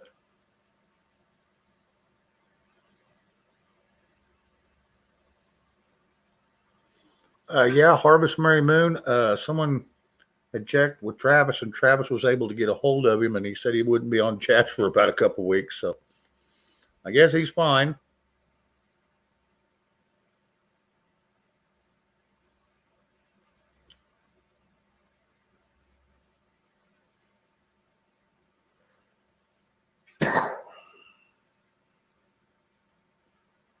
Chili and cornbread. Ain't nothing wrong with that.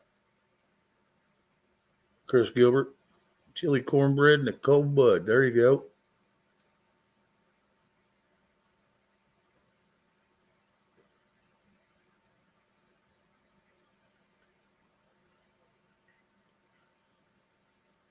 Well, thank you, Kaiser. Yeah, we try.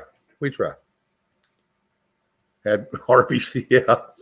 Yeah, you're on the road, though, so I can understand that. Especially if you ain't got time to go into a Cattleman's or a Logan's or one of them big steakhouses. Then finding parking at times is a nightmare.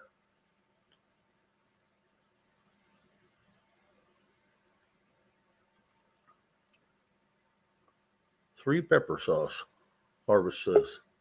There he is. Alrighty. Let's bring in this young man. What up? Well, you know, man. Nothing. Sound like you got you a little bit of a head cold going on. No, I'm just totally exhausted. I haven't stopped long enough to get any decent sleep in about a week. Yeah, see, my sleep habits all screwed up again now too. I'll go real good for a couple weeks and sleep like a baby, and then I'll go a week where I can't sleep.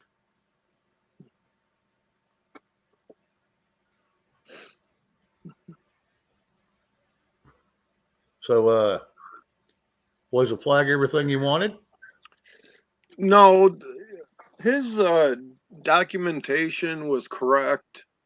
And it was all era, and it had the proper signatures, and they were proper signed. But the flag was a reproduction from the early 1900s, maybe late 1800s. And it was the one I wanted too. It was a 6-pointed star that has the Betsy Ross, which is the 13 stars in a circle. Right. And then for Kentucky and Vermont, when they came into the Union, they had 2 stars in the center. And that's the flag I've been looking for. I have the one where it's a box grid of stars. Okay, I haven't seen that one either. Right. Well, a lot of people haven't. They haven't seen the 15 star. They haven't seen the 18 star, 21 star. Right. And the So thing is the one that you're looking, go ahead. all of them have the same amount of stripes as it does stars. Okay. All right. So what year is the one originally from that you're looking for that you thought you was going to come across?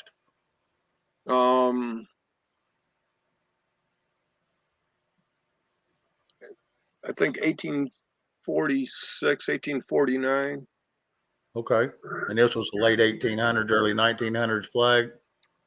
Well, early 1900s, because it had a couple of pieces of fabric that were actually of era. And, but the rest of it was, like old linen and stuff like that. And they didn't use that. That they used Okay. a heavier stock because the people who used to make the flags, and there was no set way on how the stars had to be, but they always included the same amount of stripes as stars. But it's out of the same material that they make sails out of. Because More like back then, your upholsterer is the one who also made your drapes, your sails, your flags, your banners, everything. okay. Okay. Huh. Sound like we got an echo on your side there, D-Dog. Shouldn't. I don't have nothing on. Maybe just a reverb coming through a speaker.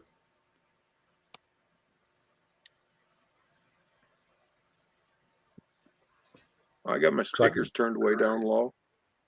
Because I can hear myself about a half second after I talk. I think that fixed it, whatever you did. That definitely fixed it. Yeah, just mute the damn thing. No, I think you got it, whatever you did. I didn't do nothing. Huh.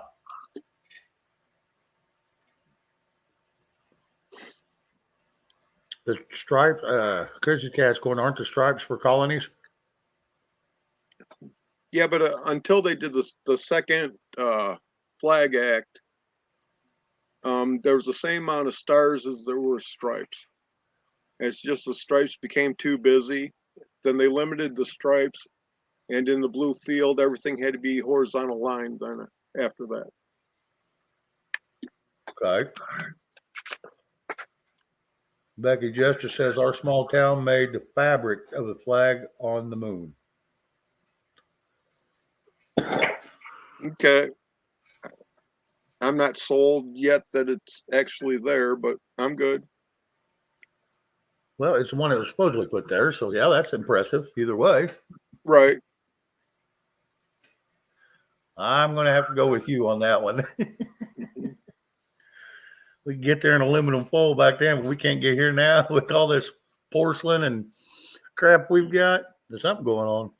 Yeah, but they went through the Apollo missions, and we landed on the moon and this, that, and the other. And then there's these other people coming out and talking all about Apollo 20. And it's like, okay, well, I haven't seen any documentation on it. Right.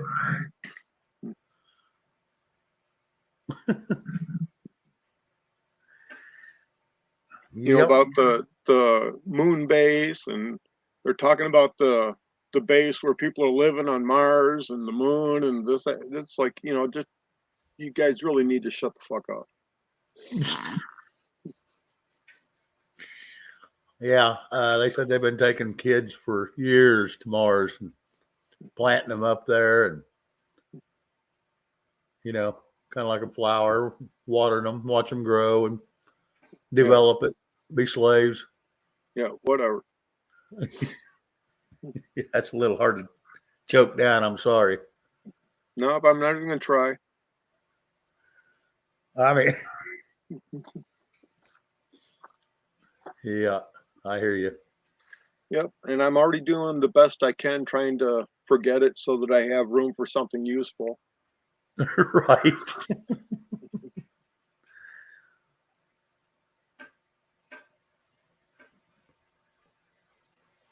I had a friend of mine send me some corn seeds, Okay. Hickory King corn, and he showed me pictures of the ears and the stalks with Uh-huh. somebody standing next to it. The stalk is 13 feet tall, Oh, wow. and the ear can be up to 20 inches long, and it only has 8 kernels going around it. 8 rows. Yeah. And so, it's like this big compared to your ear of corn that's this big. Right. And and that's one of the corns that was supposedly here when the Indians helped the pilgrims feed themselves. I won't doubt it. I wouldn't doubt it a bit. Those would be interesting to start harvesting, and cropping, and replanting. Well, I've already figured out where I'm going to grow it, and it's going to be away from everything else I'm growing. Right. I know corn, when it grows, it's new stuff. It puts off so much heat. It'll burn corn crops across the street if the wind's constantly out of the west. The east, across the highway on the east side, it'll burn that corn for quite a ways in. There's so much Yeah, heat coming off of it. yeah, I'm not too worried about that. It's just the fungus resistance is really, really low. Right. So I'm excited about that because you've heard me talk about the fungus in corn and how healthy it is for you. Oh, yeah. And that's the only reason that I grow corn, because it robs the shit out of your soil. Right. Is try to get that fungus. If I get a couple of years where I get some good seed, then I'm good for the following year. Now, where would this guy get? Someone asked in the chat, where would this guy get seeds supposedly from that era or that time? Well, it's just replant. Okay. You harvest your seeds at the end of the season. Well, I do. Right. And like if you have multiple different strains of heirloom corns, you have to make sure they're at least 150 feet apart. Okay. That's something I didn't know. Yeah, well, you minimize cross pollination that way. Okay. Okay. And the heirloom corn, the stalks are always bigger than that crap sweet corn that nobody in the world should be fucking eating. Right. It is bigger. And traditionally, in a garden setting, but not necessarily in a farming setting, you put all your pole beans, you planted them a couple weeks after your corn germinates. And then when that grows, it grows up your corn stalk. Okay. And they don't choke it out, huh? Right. Okay. And to keep Nice. critters around, you grow your onions around that. Not a big fan of the onion, are they? Yep. Not a big fan of it. They don't like mint. But chives, What about deer? They'll eat that crap though, won't they? no, they don't mess with the onion thing. Okay. You can grow potatoes around this stuff too, because a lot of critters won't go near that except for moles and stuff like that. They love potatoes. Yeah, because the stalks are toxic. Mm-hmm. The stalks and leaves are. That's one of the very few plants you can grow that you can't eat the stalks on. Yeah, but there's a high medicinal value in the flower and the little like seed potato in the top. Right. You know, after the flower, if you don't grab the flower, there's a little ball. Right. Those have medicinal value too. Huh. Did not know that. I just knew the stalk and the leaves were highly. Don't eat it because they'll kill you. So I don't know. That'd be a little. When you're talking medicinal, you're talking about maybe like a rub-on painkiller. I don't know. I haven't really researched it much. I just knew that Okay. part wasn't toxic. Okay. Just like, like when pokeweed first comes up out of the ground every spring, I always clip off the first few times that it comes up because that makes a great. You can make a salad out of it or whatever, and it's really healthy for you. It's when it gets a little bit taller and heavier is when you don't want to eat it. That's like today. I watched not today, yesterday, and I'd heard this before, but I never believed it. But it showed this lady cutting cattails all the way down the root is good for you. Yep. You can make even the root is. Yeah, even the root and even the fuzz on the inside. They make cookies and biscuits and all kinds of crap out of. And stinging nettle is, really good for you too. What is it? Stinging nettle. Oh, okay. Yes. Yep. And as soon as you put it in boiling water, all the stingers are gone. Right. And if you get stung by it, within 3 feet of that plant is the another plant that'll counteract that poison. All right. The where you get all swelled up and you're itching like crazy. Right. There's another plant, you just rub that on and it makes all the burn and everything go away. Just What's like around poison ivy, poison sumac, poison oak. Within 3 feet of the roots of that plant is another plant that counteracts all that dirty poison. What's the name of the plant? I don't know. It's just Grandpa showed me what it looks like, and when I see it, I know it. Oh, okay. Fair enough.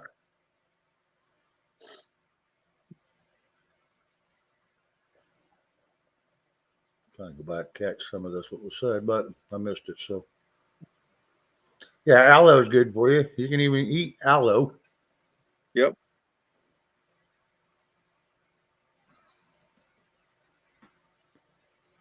So anyway, yeah, poke salad is not spelled regular salad. It's different. You have to make you actually have to cook it.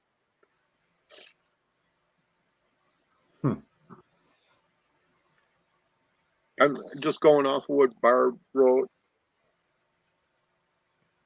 Yeah, I'd seen what she had put in there.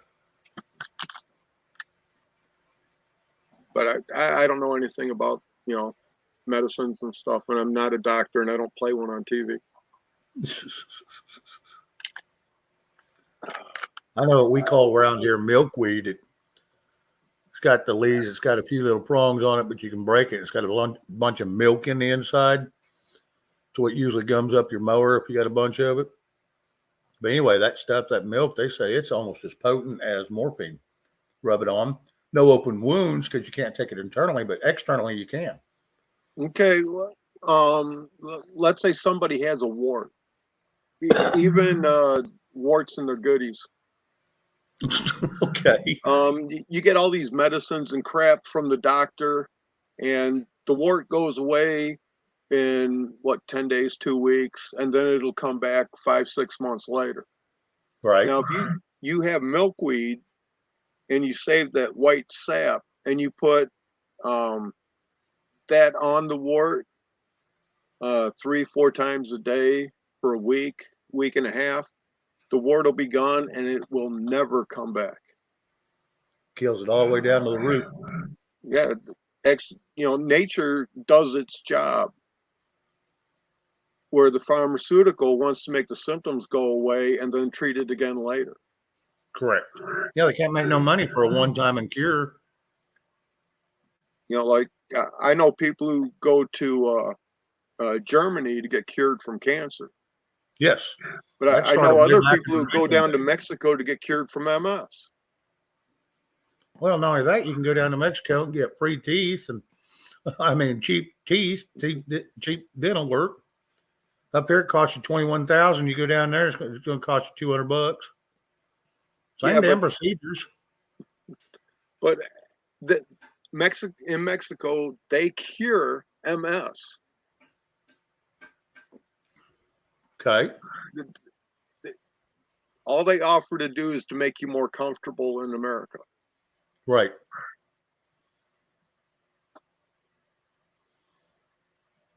It's wild to know. When I was a kid, I had a bunch of seedling warts on my hand. And I went to scratching at them. Well, you break that open and all them little seeds scatter out. And everywhere you touch, you get them again.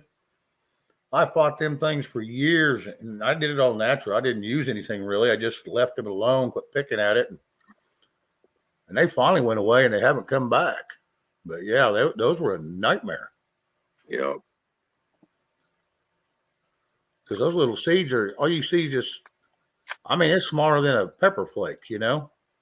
Little bitty. I got one of my books here. That's one of my books.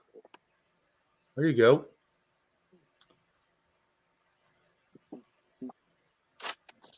And then I got other ones having to do with traditional Indian healing. And then I have medical journals, 1880 and prior.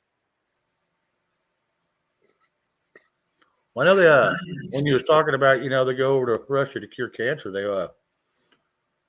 I know Ronald Reagan was stage 4 cancer, went over there and got cured and lived. When he died, he lived another 19 years and died of natural causes, no cancer. Now, granted, he went over there several different times to get the treatments, and that's why he was president. That's been outlawed for 70 years over here in the States? Well, things that work are outlawed. Right. Yeah. Anything that works is outlawed. Like during World War I and World War II, it was mandatory that anyone that had, I think it was 2 acres or more, they had to grow hemp. Right. That was for making fabrics and for making ropes. Correct. Big mooring ropes. And then they decided to make marijuana illegal, and that made hemp illegal, and there's no THC in hemp. Now, the reason they made marijuana illegal wasn't because of everyone wanting to get some and this, that, and the other. Let's go back in history to late 1300s, early 1400s. In Spain, when they came back from South America, they brought back a miracle plant, a potato. And the king offered all his people the potato. Now, up till then, everything that was a root is a medicine. Right. So the people were scared because they thought the king was going to try to poison them or kill them or anything like that. So the king made a decree that the potato is the king's food, and he'd plant a field and have his guards around it. But he also told the guards they're allowed to accept bribes. And the people wanted the king's food, so they went and they bribed the guards so they could get potatoes. Okay, the king wanted people to rely more on potatoes than wheat, because if the Romans come marching through a wheat field, they devastate the crop. Oh, yeah, that'll burn it down, yeah. Right. But if they march through a potato field, you can always dig the shit up, or it'll just start regrowing again if it's early. You know, because one of the things about war is to control the food. So that's how the potato became important. So by them outlawing marijuana made people want it more.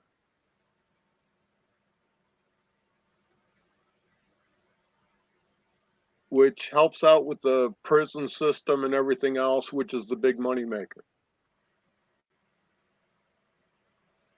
Okay. I'm going to share something. Red just dropped. That's the wrong damn button, Shane.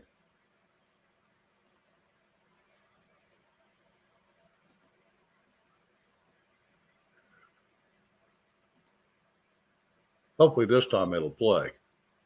Last time I had a hell of a time, couldn't get it to play. Okay.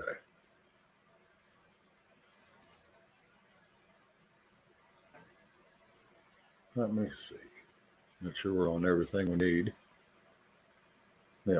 All right. I want to try to hit this. This is a pretty quick one, I do believe. I think I've watched this before.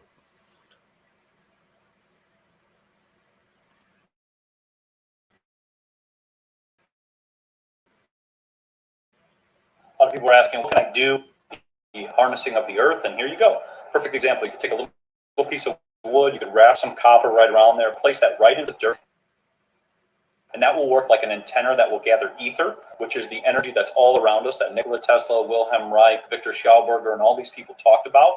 And that energy will then come down into the dirt. It will magnetize the dirt, so the dirt will become stronger. And this is a plant that's just put on the balcony. So this is nothing even in the earth. This is just on the balcony, but you can do this with your plants on the earth as well too, and it will enhance the magnetism. Basically what happens is our soil starts to get dried out because the magnetism of the soil, it starts to deplete and it pretty much becomes dead. There's no more life force or ether inside that soil, so we need to reestablish that and harness that and bring that back. And this is a simple technique you can use. We put up more techniques on our website, cultivateelevate.com. But you can take your gardening to a whole nother level and grow more food very, very simply without doing much of anything. You don't need pesticides, you don't need fertilizers, you don't need chemicals, you don't need sprays produced by Monsanto and DuPont and all these chemicals in nature. Just a little bit of wood, a little bit of copper, or even use a little bit of brass, because the copper zinc ratio in there is a little bit better, and that can even yield even more. Wish you guys all a happy day. Interesting.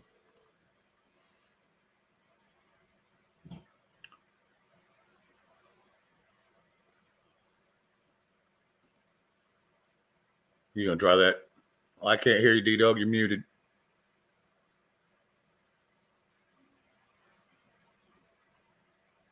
Yeah, Harvest Mary about the potato having all the vitamins. The problem is in America, everyone throws out the part that's actually nutritious, and that's the skin in the first quarter inch of the potato. Yep. Yeah, me and my mom, that was our favorite part of the potato. We'd take and then we'd make it less healthy, but we'd throw butter in it, get it good and wet with butter, and eat it like a meal. When I make mashed potatoes anymore, I don't skin them. When I make French fries, I don't skin them. Very seldom will you see me skin a potato anymore. I don't even think I do anymore. I won't skin a tater.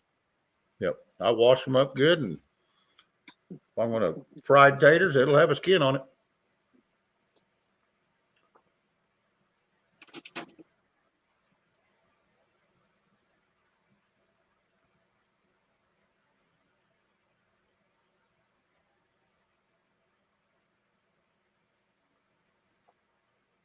That's pretty good, Red.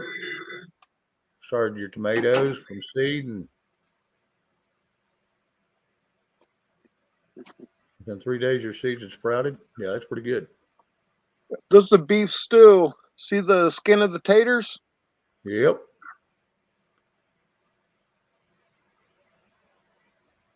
Are those golden potatoes? I did a mixture in my stews this year of golden, white, and purple. Okay. Okay. Yeah, I like the golden. They almost kind of got a buttery flavor without anything on them. They're pretty good. I like them. Creek, I would have already ate that beef stew. Now, is all that pre-cooked, or is it ready to be cooked? Well, Creek, you have to understand that when I jar up stuff, I do 100 of them at a time, so there's no way anyone's going to eat all of them in one sitting. No. Now is that pre-cooked, D-Dog? Yeah. Stew? Well, no, it's all when I canned it, it's all raw pack. Okay. Okay. And you water bath all years, correct? Yeah. Okay. So it's ready to be poured in a pot and cooked up. Nice. So what's up with your beard? Looks like it's getting a little longer. Well, I noticed you turned off your camera because I seen your beard. Well, that ain't a beard, what I got. Well, I remember when all I could grow was a scruffy dog look. No, all mine is it won't. I can't train it for nothing, so it was just sticking out everywhere, and I just took my razor and just mowed it down. I didn't take it off; I just mowed it down. So, yeah, and it's the damn white like yours, and it ain't real thick, so it's almost transparent. I mean, it goes all the way up to top of my ear, but you can't see it up there. Mm-hmm. Oh, but you can see all the gray hair sticking out of my ears. that that for some reason you can see them fine, so I have to trim them out pretty good.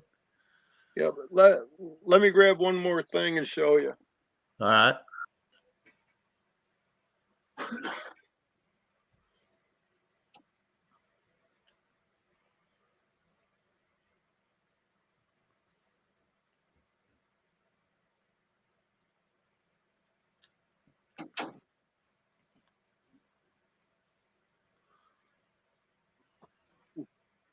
Now I'm going to keep mine pretty short until it gets thick enough. You have any idea what that is? I have no clue what is in there. Hominy. Okay. Just hominy itself? Yep. And I really did enjoy going through and learning how to take the cuticle off of corn to make it happen. Right. Pain in the butt? No, it's not bad. And that corn's actually healthy for you. Because when you take the cuticle off, you're releasing a lot of the enzymes. Plus, you can actually get to the vitamin B that's in the corn. And corn has some of the highest concentrations of vitamin B. Okay. Huh. Wild.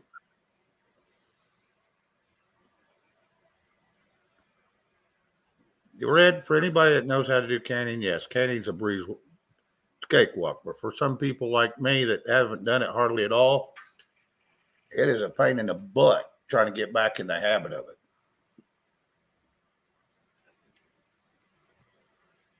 It is a pain.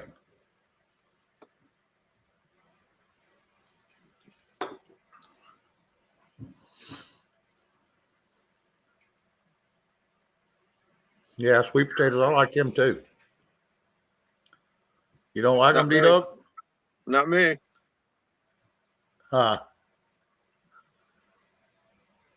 Yeah, I like my candy jams, and I like the sweet potato fries too.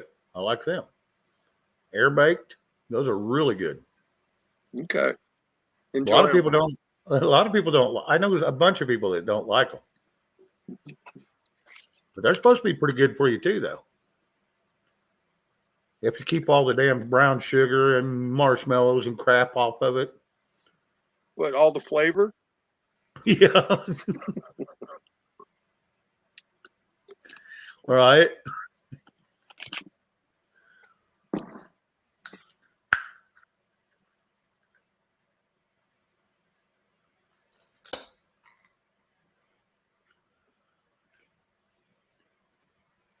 Oh, wonderful.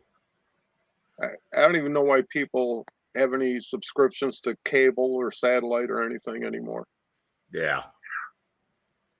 Me neither. Fox ain't worth watching. Newsmax ain't worth watching.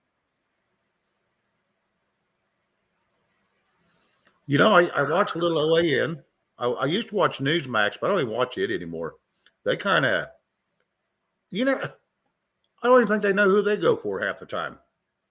They're just all over the place and there's no news. It's just bitching about everybody else. The one time that Newsmax had Mike Lindell on, Yeah. and then that one so-called reporter asked Mike Lindell a question, and Mike Lindell was talking about his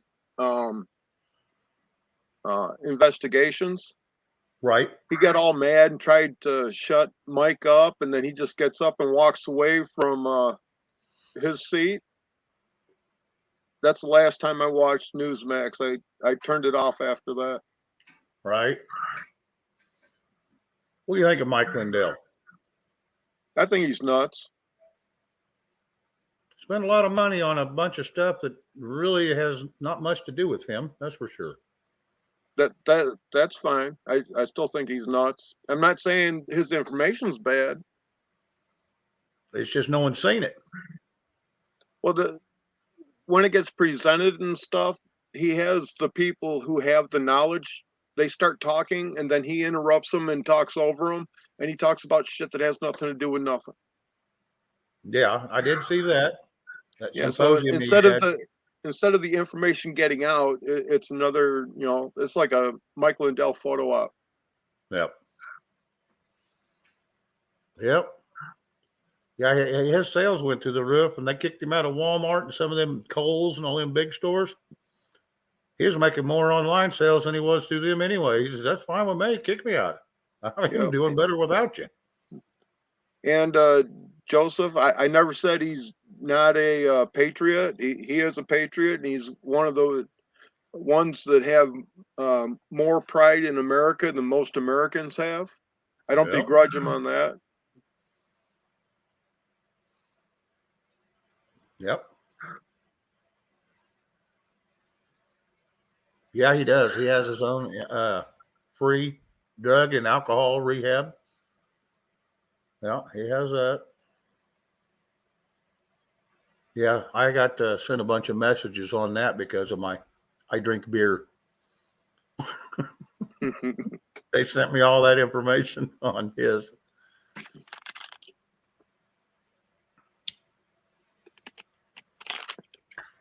It's been quite a while back, but yeah, I was like, yeah, no thanks.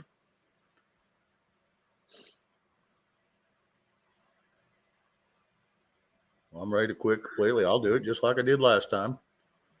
Just quit. Cold turkey.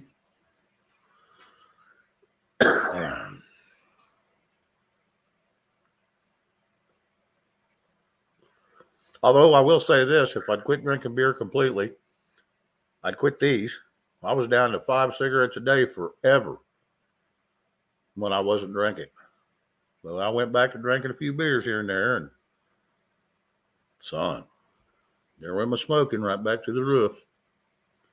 Back up to where I was.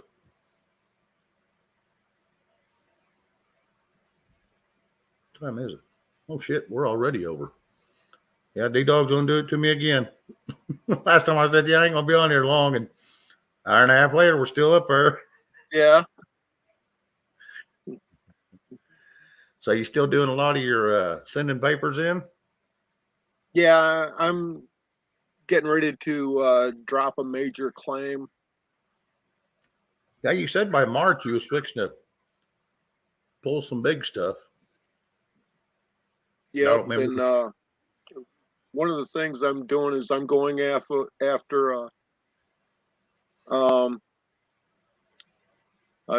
Michigan Department of Motor Vehicles. I'm putting a claim in for fraud against them, against the people of the state of Michigan.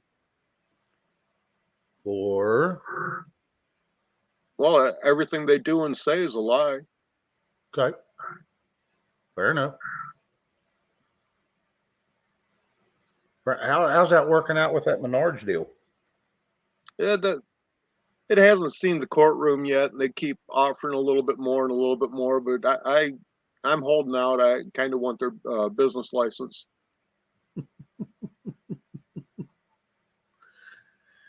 That could hurt them detrimentally. Yeah, they're big enough that it'll be important, but they're little enough that they're gonna get to the point where they're gonna be done fighting.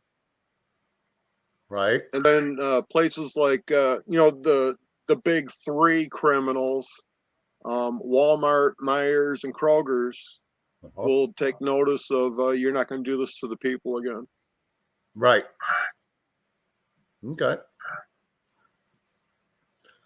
Yeah, they get so big they forget they're trying to give a service to us, not trying to shit on us. That's what happens when the government gets their sticky little fingers involved. It's when we let the government do that. Yes, precisely. Precisely.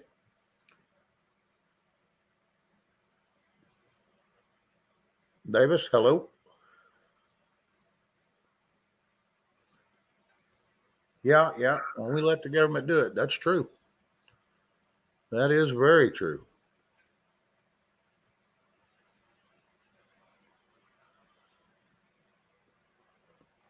So anyway, how long a trip was that where you went to get your flag? It was just over 17 hours each way. Son. That'd be like for me driving from here to Huntsville, Charleston, South Carolina, basically. Well, I took my economy ride too. Okay. Full-size Ford van, 14 miles to the gallon.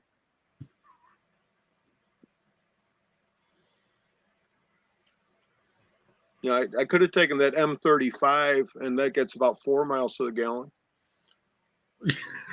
And it tops out at 50 miles an hour. There ain't gonna be much getting your way, though. Yeah. But that van did fine. There's a couple times I got over 100 miles an hour and stuff. Yeah. Just enough to get you in trouble. Rhonda Shipworth, thank you. Good to see you in chat.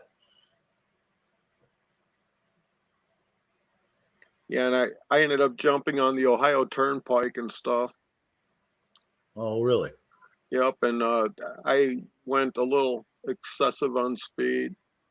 And a friend of mine told me that they hit you with a ticket if you get, from your entrance point to the end in way too little time. They hit you with a little extra fee. How's that legal? It probably isn't. So I couldn't find my ticket. And I was fine. But, I cut probably about 15 minutes off of my trip getting on in Toledo and getting out right at Pennsylvania. Couldn't find your ticket, huh? So how'd they bill you for it? How do they charge you for it? They charge you for the full trip. Oh, okay. End to end. That's cheaper than putting a fine on it. Yeah, that's true. That's very true. Yep. Steve Hot Dogs, hello. Good to see you. Thank you for finding us. There's a bunch of people in here that's coming in now. They must be coming from another channel. Yeah, they probably just don't know better. Yeah, they don't know no better. Come over here.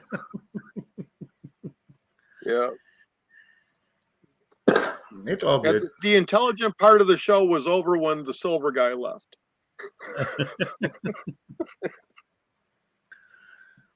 Like I said, it's a good night when I have two highly intelligent people on the panel in one night, and I'm not either one of those two. So when is the second one showing up? Well, I thought he did. He goes by the name of Devil Dog. No, I don't know nothing. Well, by God, I tried to give you kudos. Nah, don't bother. Steve Hot Dogs. Yeah, he's supposed to be back here in 3 weeks. He said the middle of next month he'll come back because he's going to be gone for the next 2 weeks off and on. So, but he said he'd come back up. Like I said, me and him's been hooking up a lot on a lot of channels. Whenever I go somewhere, I'll drag him in, and for about 2 years now, a little while. Grant Bishop. Yeah, I don't know. We must be getting a small raid from somebody's channel because I haven't seen any of these names. They're all coming in right now.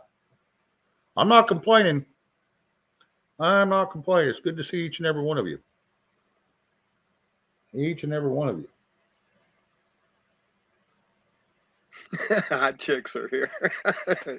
Okay, Joseph. Joseph's out advertising for us. Hot chicks here. Yeah. D-Dog, what do you think about the USMC disbanding its tank battalions? Yeah, they're going to end up finding they're going to want that back.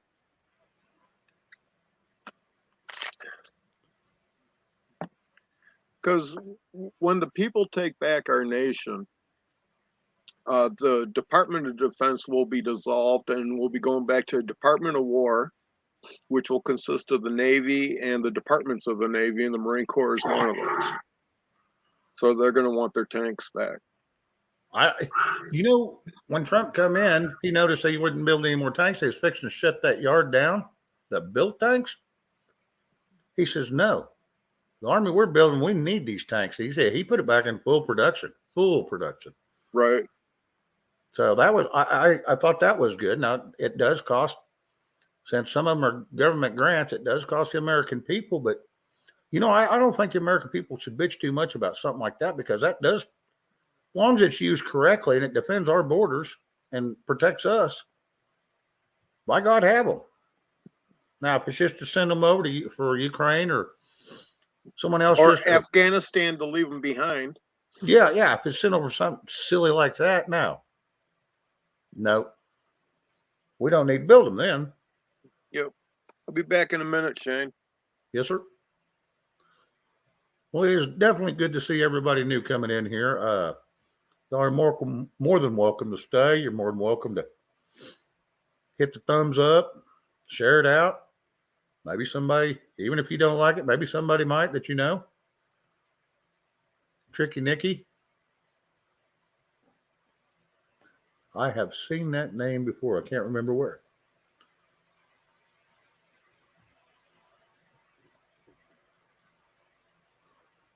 There's a lot of good people coming through. Thank each and every one of you.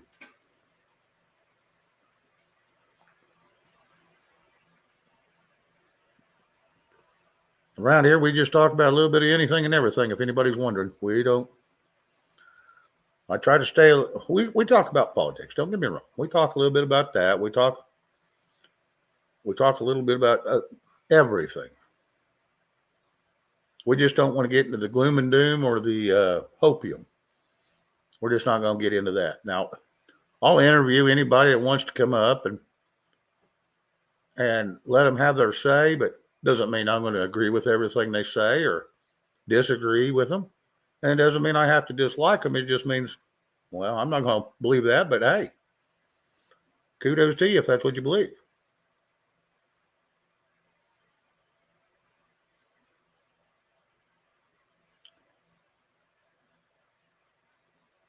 You Skeet? I missed somebody? I'm sure I did. Yeet Skeet?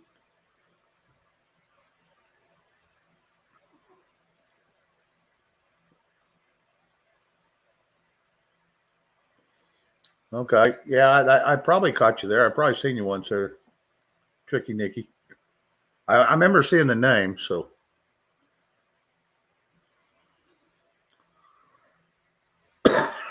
Come west us. Well, hello to you too. Grant Bischoff.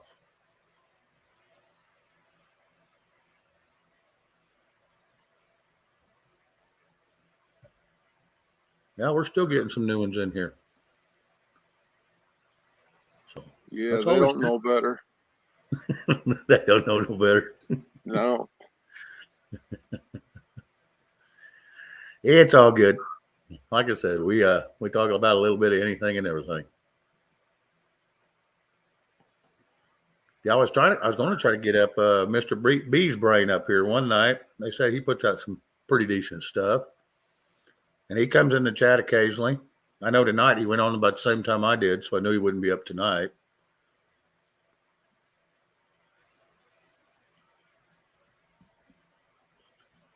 Mr. B. Yeah, Mr. B's brain. Yeah. He's been fairly recent, last couple of weeks or so. He's been coming along. Okay, Carol Z. Yeah, it was Ukrainians they brought up to Oklahoma. I was thinking it was India, but yeah, it was Ukraine. They brought up to Oklahoma for train on the Patriot missile.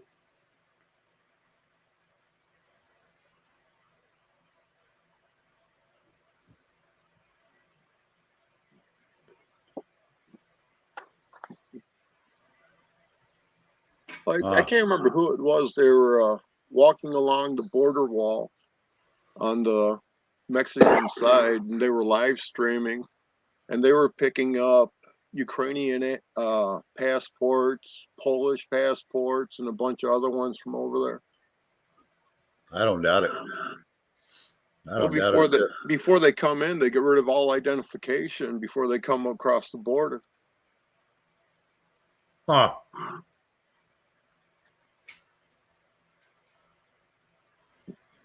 You would think they'd want some kind of keep in hand for if they ever wanted to go back. Yeah, and as far as the mess Ukraine is, it's because back in the 2014 election, the U.S. had their fingers in it, and they got in the people they wanted. And shortly after that, Ukraine declared war against Russia, which nobody ever talks about. That was like end of 2014, beginning of 2015. And now The U.S. Was directly financing the neo-Nazis that were in Ukraine, and the different labs and a few other things over there. But when Ukraine goes down, a good part of it is going to go to Poland and Russia, and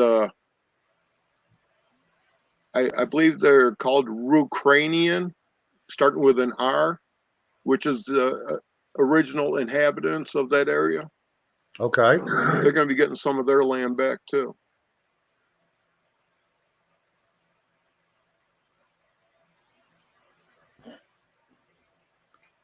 Well, I didn't know. I knew there was Russia was fighting, trying to get back all there's wanting to. Supposedly, the rumor is there's wanting their original lands back, and Ukraine was part of it.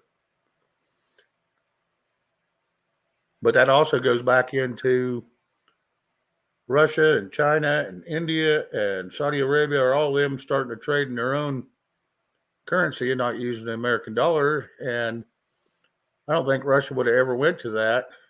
Well, I knew they weren't going to use the American dollar very much any longer because it was getting too much gold and silver, and they was going to turn it back into gold and silver. Right. But now they're all using like I said, ruples and shit like that, which me and Andy was talking about, or Andy was. I was listening very intently.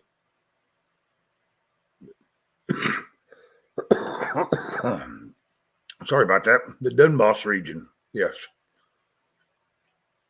Hang on. I got a cough. I'll be right back.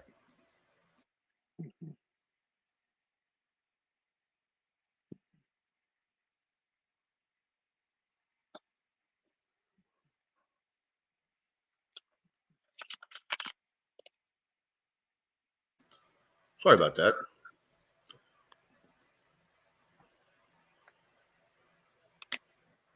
$3,000 words on the list now to take down channels down. Huh. They must have dropped it down some. Used to be about every other thing you said or did would get you yanked off of here. Yeah, they're ignoring a lot of the stuff that was forbidden or taboo, last year, and they have all new stuff now. Oh yeah. They always give you the new rules after they already started implementing them. It's always after the fact. It's like January, they come up with all these new rules. They'd started implementing them in November. Mm-hmm. Oh, we'll tell you in January. Then implement them in January. Give everybody time to read them. Snafu got ripped down for reading verbatim off of their rules to the general public what the rules were. Right. And they ripped him down for that. Is that not just bass backwards as anything?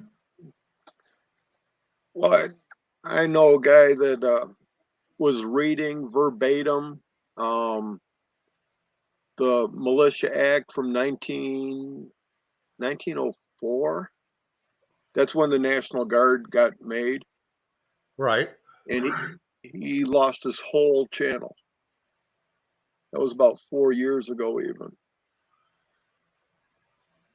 Wow. Yeah, so they don't want history to come out. Well, that's pretty bad when they don't even want their own rules to come out. They want history to come out. It's just not the truth, not the real history. Right. They want their truth to come out, which ain't truth. It's a mock-up. I don't know if YouTube sucks, but it probably swallows.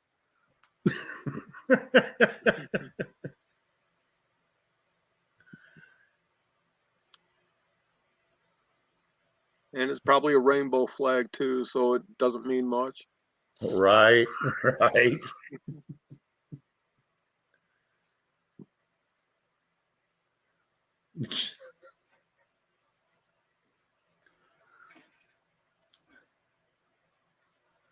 do think YouTube does both. Red says. Mm-hmm. Yeah, Gestapo. Yeah, that's what I was just reading. Gestapo.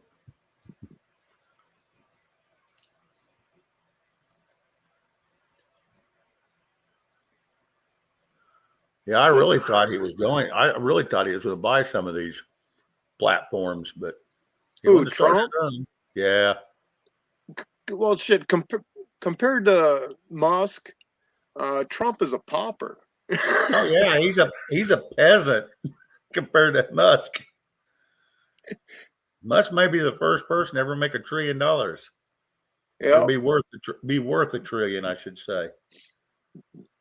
So they said that little Oriental fellow over across the seas, he was one of the richest men in the world. And then there was one back in, I can't remember what year it was, but it was long time ago. But they said he was the richest man that has and will ever walk this earth. He was a big Oriental ruler, dictator. Wasn't Genghis Khan or something like that, but it was a different person. Seen that a couple of weeks ago, and I was just like, damn. I wish I'd have remembered what they was talking about. But they said, yeah, he was probably the richest man to ever walk or will ever walk these grounds.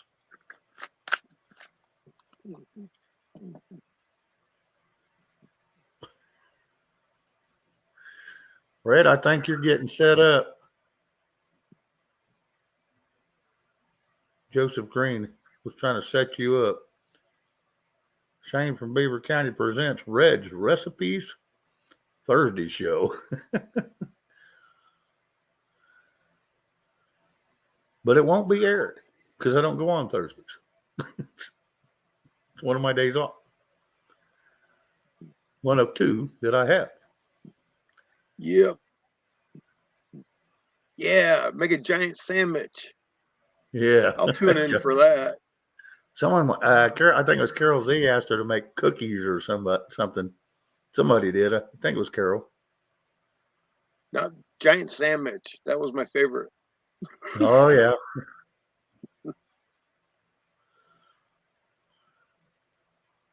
Yeah, she said she had beef stew tonight.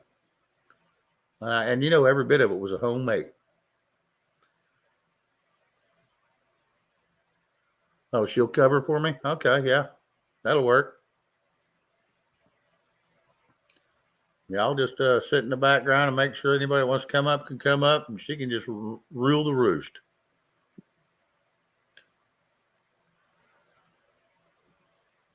I'll just be the Undertaker in the back. If y'all can convince her of that, I'll let it happen. That's for sure. Yeah. I'll make sure it'll happen.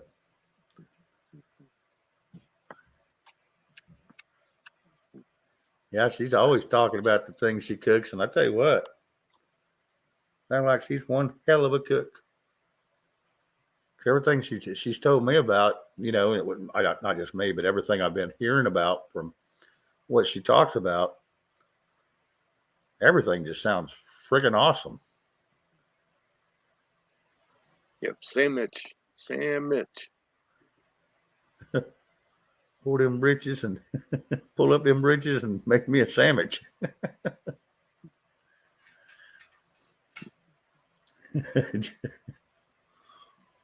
Yeah, Joseph, you convince her of that, and I'll make it happen. I'll set it up. All she got to do is just have her kitchen ready, and I'll hang out in the background. I might pop in with something silly to say every once in a while, but I'll try to stay out the best I could.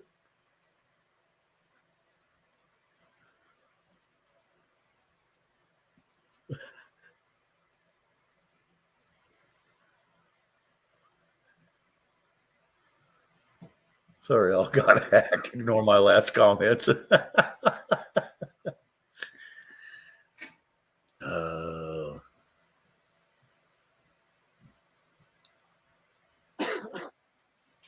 Anyway, I think we're going to go to about, we'll see how long D-Dog is wanting to stick around. We'll go maybe another half hour.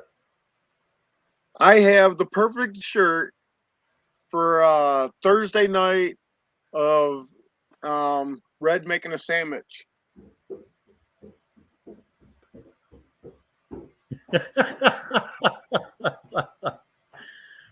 Cool story, babe. Now about to make me a sandwich. I'm ready. No kidding. What does the shirt lineage say on it? Things to do today: get up, survive, go back to bed. Sounds like a plan. That's an all-day deal. It's going to take you all day to get that one done.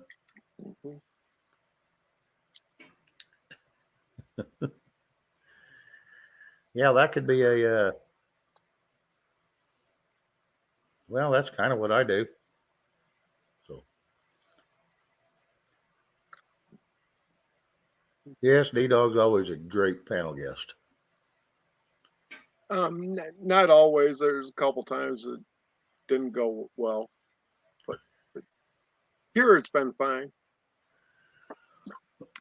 Yeah, I've seen you get a little testy on one or two and just disappear. You're gone. You're done. No sense talking to stupidity. Yep. I've seen that a couple times over the last year. I did one on D-Live a couple months ago. I said, when you're riding around in your short bus, licking the windows and stuff, just remember that I was here and then I left.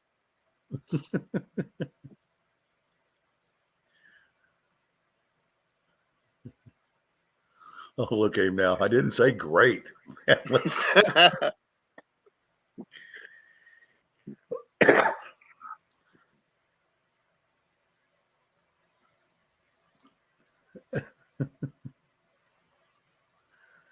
Yeah, the best Oriental food I get around here is not at a Chinese fast food or a food restaurant. I'll go up to Dodge City, Kansas, 90 miles north of me, and there's a Dillon's there. And them ladies in there, they know what the hell they're doing. And I tell you what, I'll buy a whole family box that'll feed like 8 people for myself. And I'll eat what I can, and I'll put it in the fridge. Next time I'm hungry, I drag it back out. Warm it up. Yeah, I can eat that. That's good stuff that comes from there. Real good. I eat a lot of these China buffets and Chinese restaurants and stuff, and I just can't. For one, I don't know what half the shit is on their list, because I don't know, they put it in there different than I'm used to. I don't go out to eat because most of the stuff is just poison shit through, production and everything. I don't want no part of it.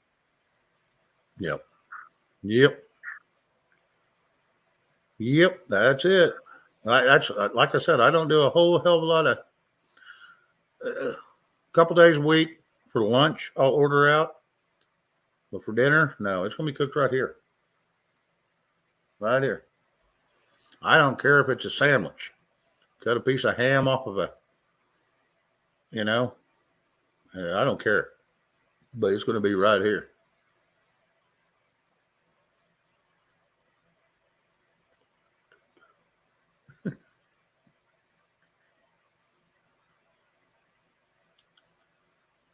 Stick to your burgers, yeah.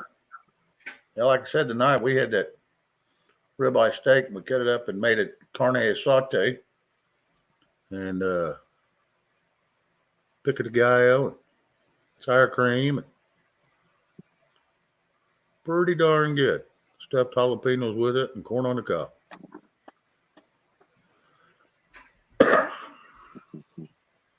So it's pretty good tonight. Oh, and something else I found out last couple of days. All right. Well, on my trip, I had nothing to do but time to listen to shit. Right. You chatted in on one of mine. But I think it was Finland.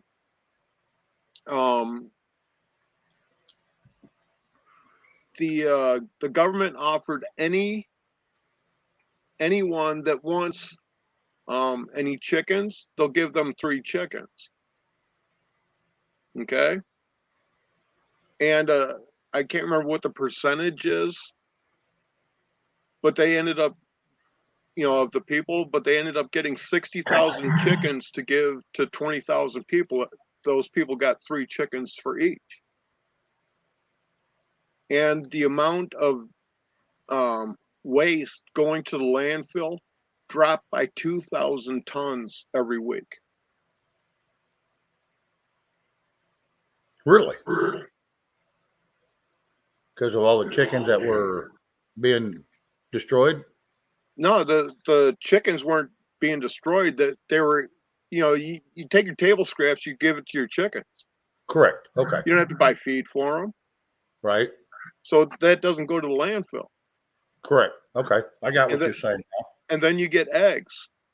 So if 1 out of 3 Americans in the rural areas were raising chickens, okay, enough to have 3 times what they need in stock, to give to their neighbors or whatever, or barter with, it would put the egg production, the commercial egg production off. It'll be done. That's what needs to happen. Commercial farming of any type and commercial ranching has destroyed this country. When it goes commercial, it goes to hell in a handbag because government runs it all. Anytime they stick their greedy little hands in it, it goes to hell. McDonald's. Oh, you just gave me a sore stomach.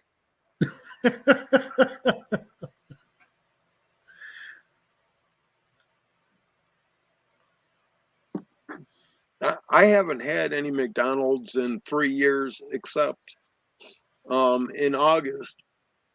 My daughter and I were going around doing some preventive maintenance for some gates I work on, and she wanted to stop and get some McDonald's. I got me a Big Mac, a strawberry shake, some fries. I took a bite out of the Big Mac, and I barely bit all the way through it, and I'm spitting it out because it doesn't even taste like food. It tastes like crap. The shake tastes it doesn't taste like real milk in it. And powder. The French fries just, I don't know, they didn't really have the potato flavor that I'm used to since I got off of the bullshit food. Yep. McDonald's, I used to eat all the little. I'd buy a bunch of them cheeseburgers, because you could get them. Sometimes they'd have them on sale, 33 cents a piece. We go buy 15 or 20 of them. Me and my little brother, we did sit there and eat them. Never could figure out why I had an upset stomach for so long afterwards. It's just that crap in them. It's all that.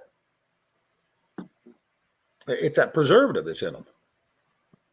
Well, people don't understand that a cow getting slaughtered for McDonald's is 9 months old and it's full grown. Yeah, that's BS right there. There's no way in hell I'm going to eat that science experiment. No. Because for a full-size cow, you're looking at 16, 18 months average.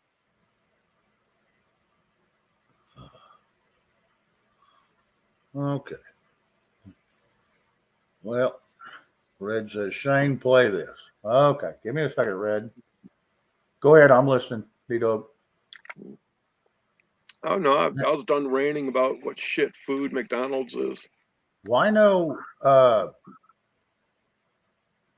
the chicken industry is not much better, Naturally grown chickens, you can grow them, and they can start producing within 8 months. But these are, in 3 months, they're spitting out eggs. Well, good.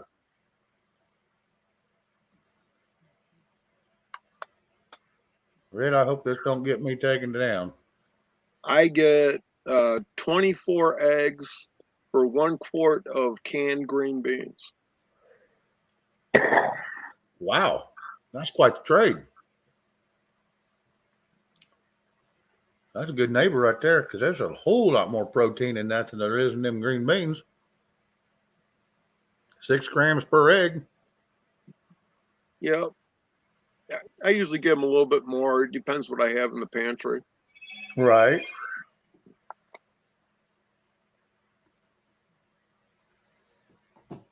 Well, I got it up. I don't know how long it is. It says it's 2 minutes long, so I guess we can play it. That'll give me time to run back to the little boy's room again. So, the restroom, excuse me. I was informed the little boy's room is not appropriate for a grown man to say.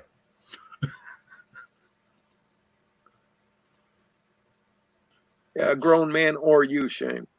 Oh, I knew that was coming. I knew that was coming.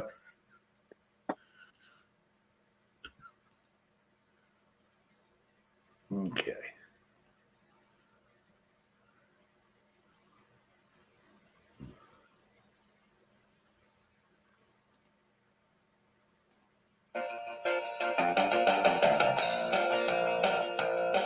McDonald's is a place to rock.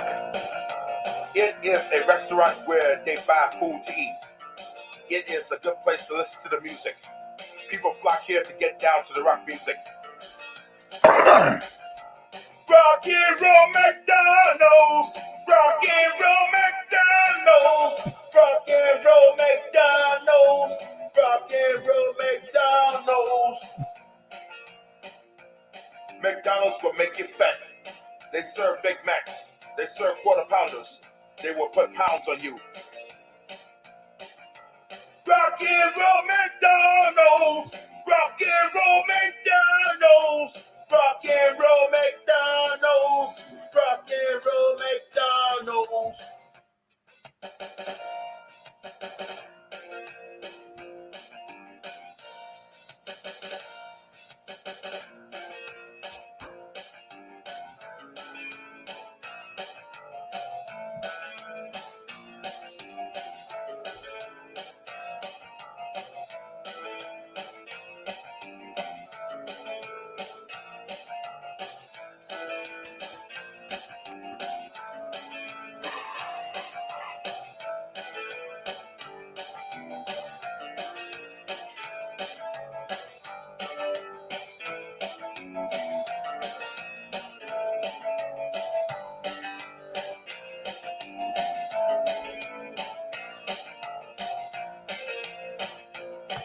McDonald's hamburgers are the worst.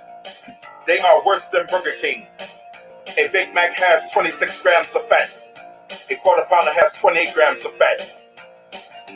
Rock and roll McDonald's. Rock and roll McDonald's. Rock and roll McDonald's. Rock and roll McDonald's. Rock over London, rock on Chicago. Wheaties, represent champions.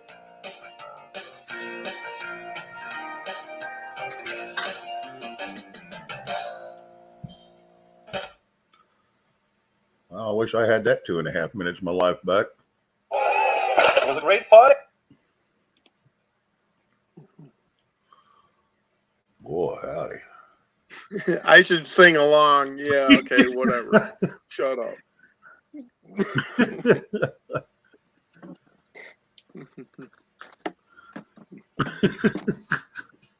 Yeah, today was my youngest daughter's 17th birthday. Nice. Well, happy birthday to her. Yep. I hope she had a good birthday. Did she spend it with you? Nope. Oh, okay. Nope. I don't do birthdays. Okay. It's fair enough. I'm not a huge fan of them, but, you know, if they're around me, I will give them kudos and try to give them something. Especially if it's a grandbaby. Well, I hook up the kids and the grandkids really good at Christmas, and they have to just be happy for the rest of the year. You combine them all in one. Yep. Poof, There you done. go. Oh, my mom was notorious for that because mine's in December and so was Christmas. So, yeah, I got it all at the same time. That or you get half a toy, you know, on my birthday, another half at Christmas. Yeah, well, my other daughter, well, she turns 18 in February. She needed tires for her trucks. I went and got her tires. You know, $1,300, poof, gone. Right. So at Christmas, I told her that was your Christmas and birthday present. Okay. And Chloe, my younger one, she had to go pick up her guitar. She had some new pickups put in, and she wanted another Carhartt jacket, so I bought her that. And whatever was left, you know, for equaling her sister, that's what she got, cash money towards a car. There you go. Yeah, so she did a little bit better than $1,000 at Christmas for that and shit. Nice. Yep. My 4-year-old, I proclaim I adopted him. He's been around me since before he was born. I didn't want him around, but he was. I didn't want to raise no damn kid, but I did for the first couple of years. And he, you know, they grow on you. So he calls me Papa. On his 3rd birthday, I give him 2 silver coins and a $100 bill. I made Mama take the coins and put them up for him. And the $100 bill, I said, I want receipts. I want to make sure every dime of that, if he sees something he wants, let him buy it until he runs out of money. So I don't care what it is, whatever he wants. So she brought me receipts. He did pretty good. He did like $97 worth of it. I think she said the other $3 went to drinks or something. So fair enough.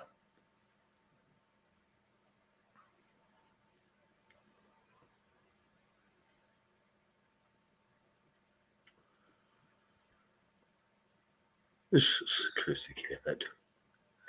Yeah, well, I used to like my kids, and then I liked my grandkids, and I used to like my grandkids, and now I got the great grandbaby, and no one else really matters. Isn't that funny how that works? Yeah, they can all kiss my ass.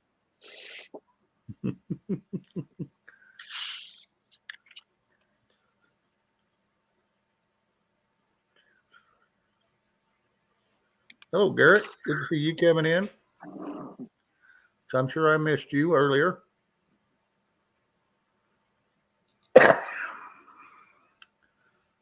Anyway, yeah, I didn't get to go use the restroom while that song was playing. I was sitting over about ready to puke the whole time. Just listen to that guy try to sing, and he's singing about McDonald's.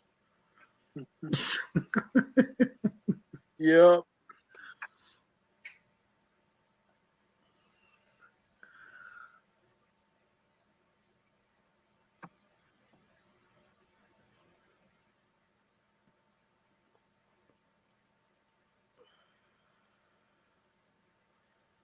Oh my God. Yeah. Rock and roll McDonald's. That was great. Oh, isn't that lovely? Yeah.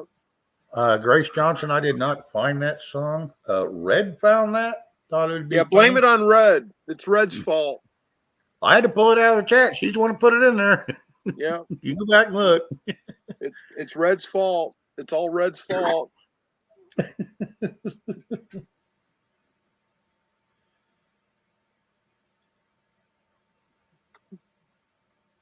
Yeah. I'll be back in a minute. All right, that works. Send it back. Yeah, I know that's right.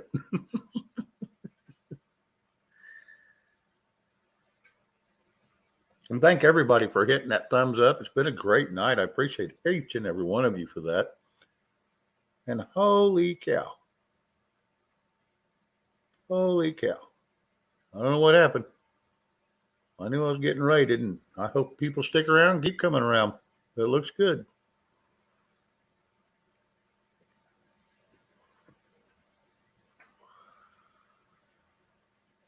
Your youngest grandson just become a fireman. Nice.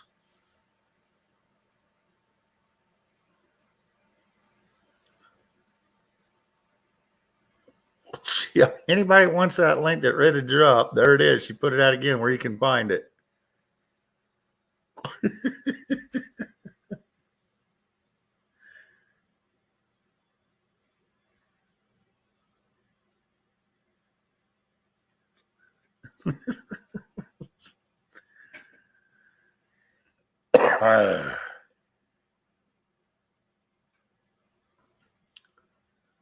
It's an old one, yeah.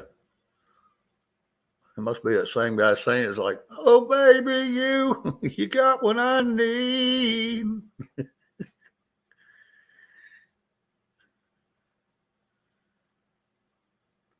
Yeah, no problem saying if anyone can ask for a dime bag, just go with it.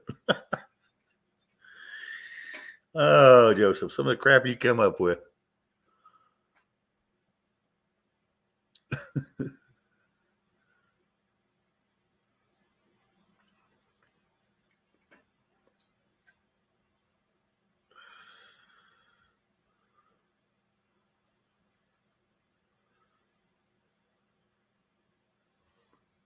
I haven't heard that one, Creek Squad, so I don't know. You're going on at 10 tonight, aren't you, Creek?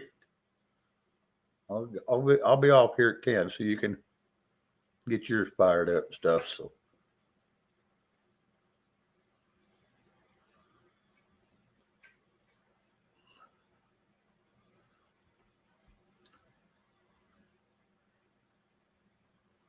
no, hopefully Andy didn't bore you all too much with gold and silver. Hopefully he give you a lot of good information and something you can think about. And hopefully y'all don't mind if he comes back.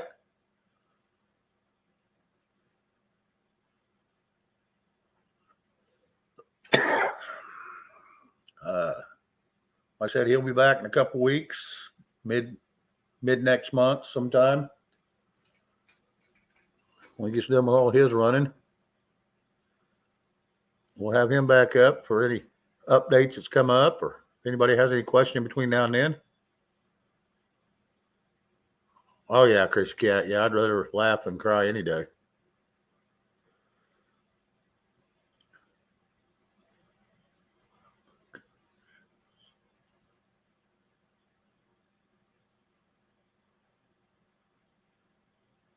So I appreciate you coming over, Creek Squad, and sharing the love. And like I said, we'll try to get that way and maybe share a little bit back.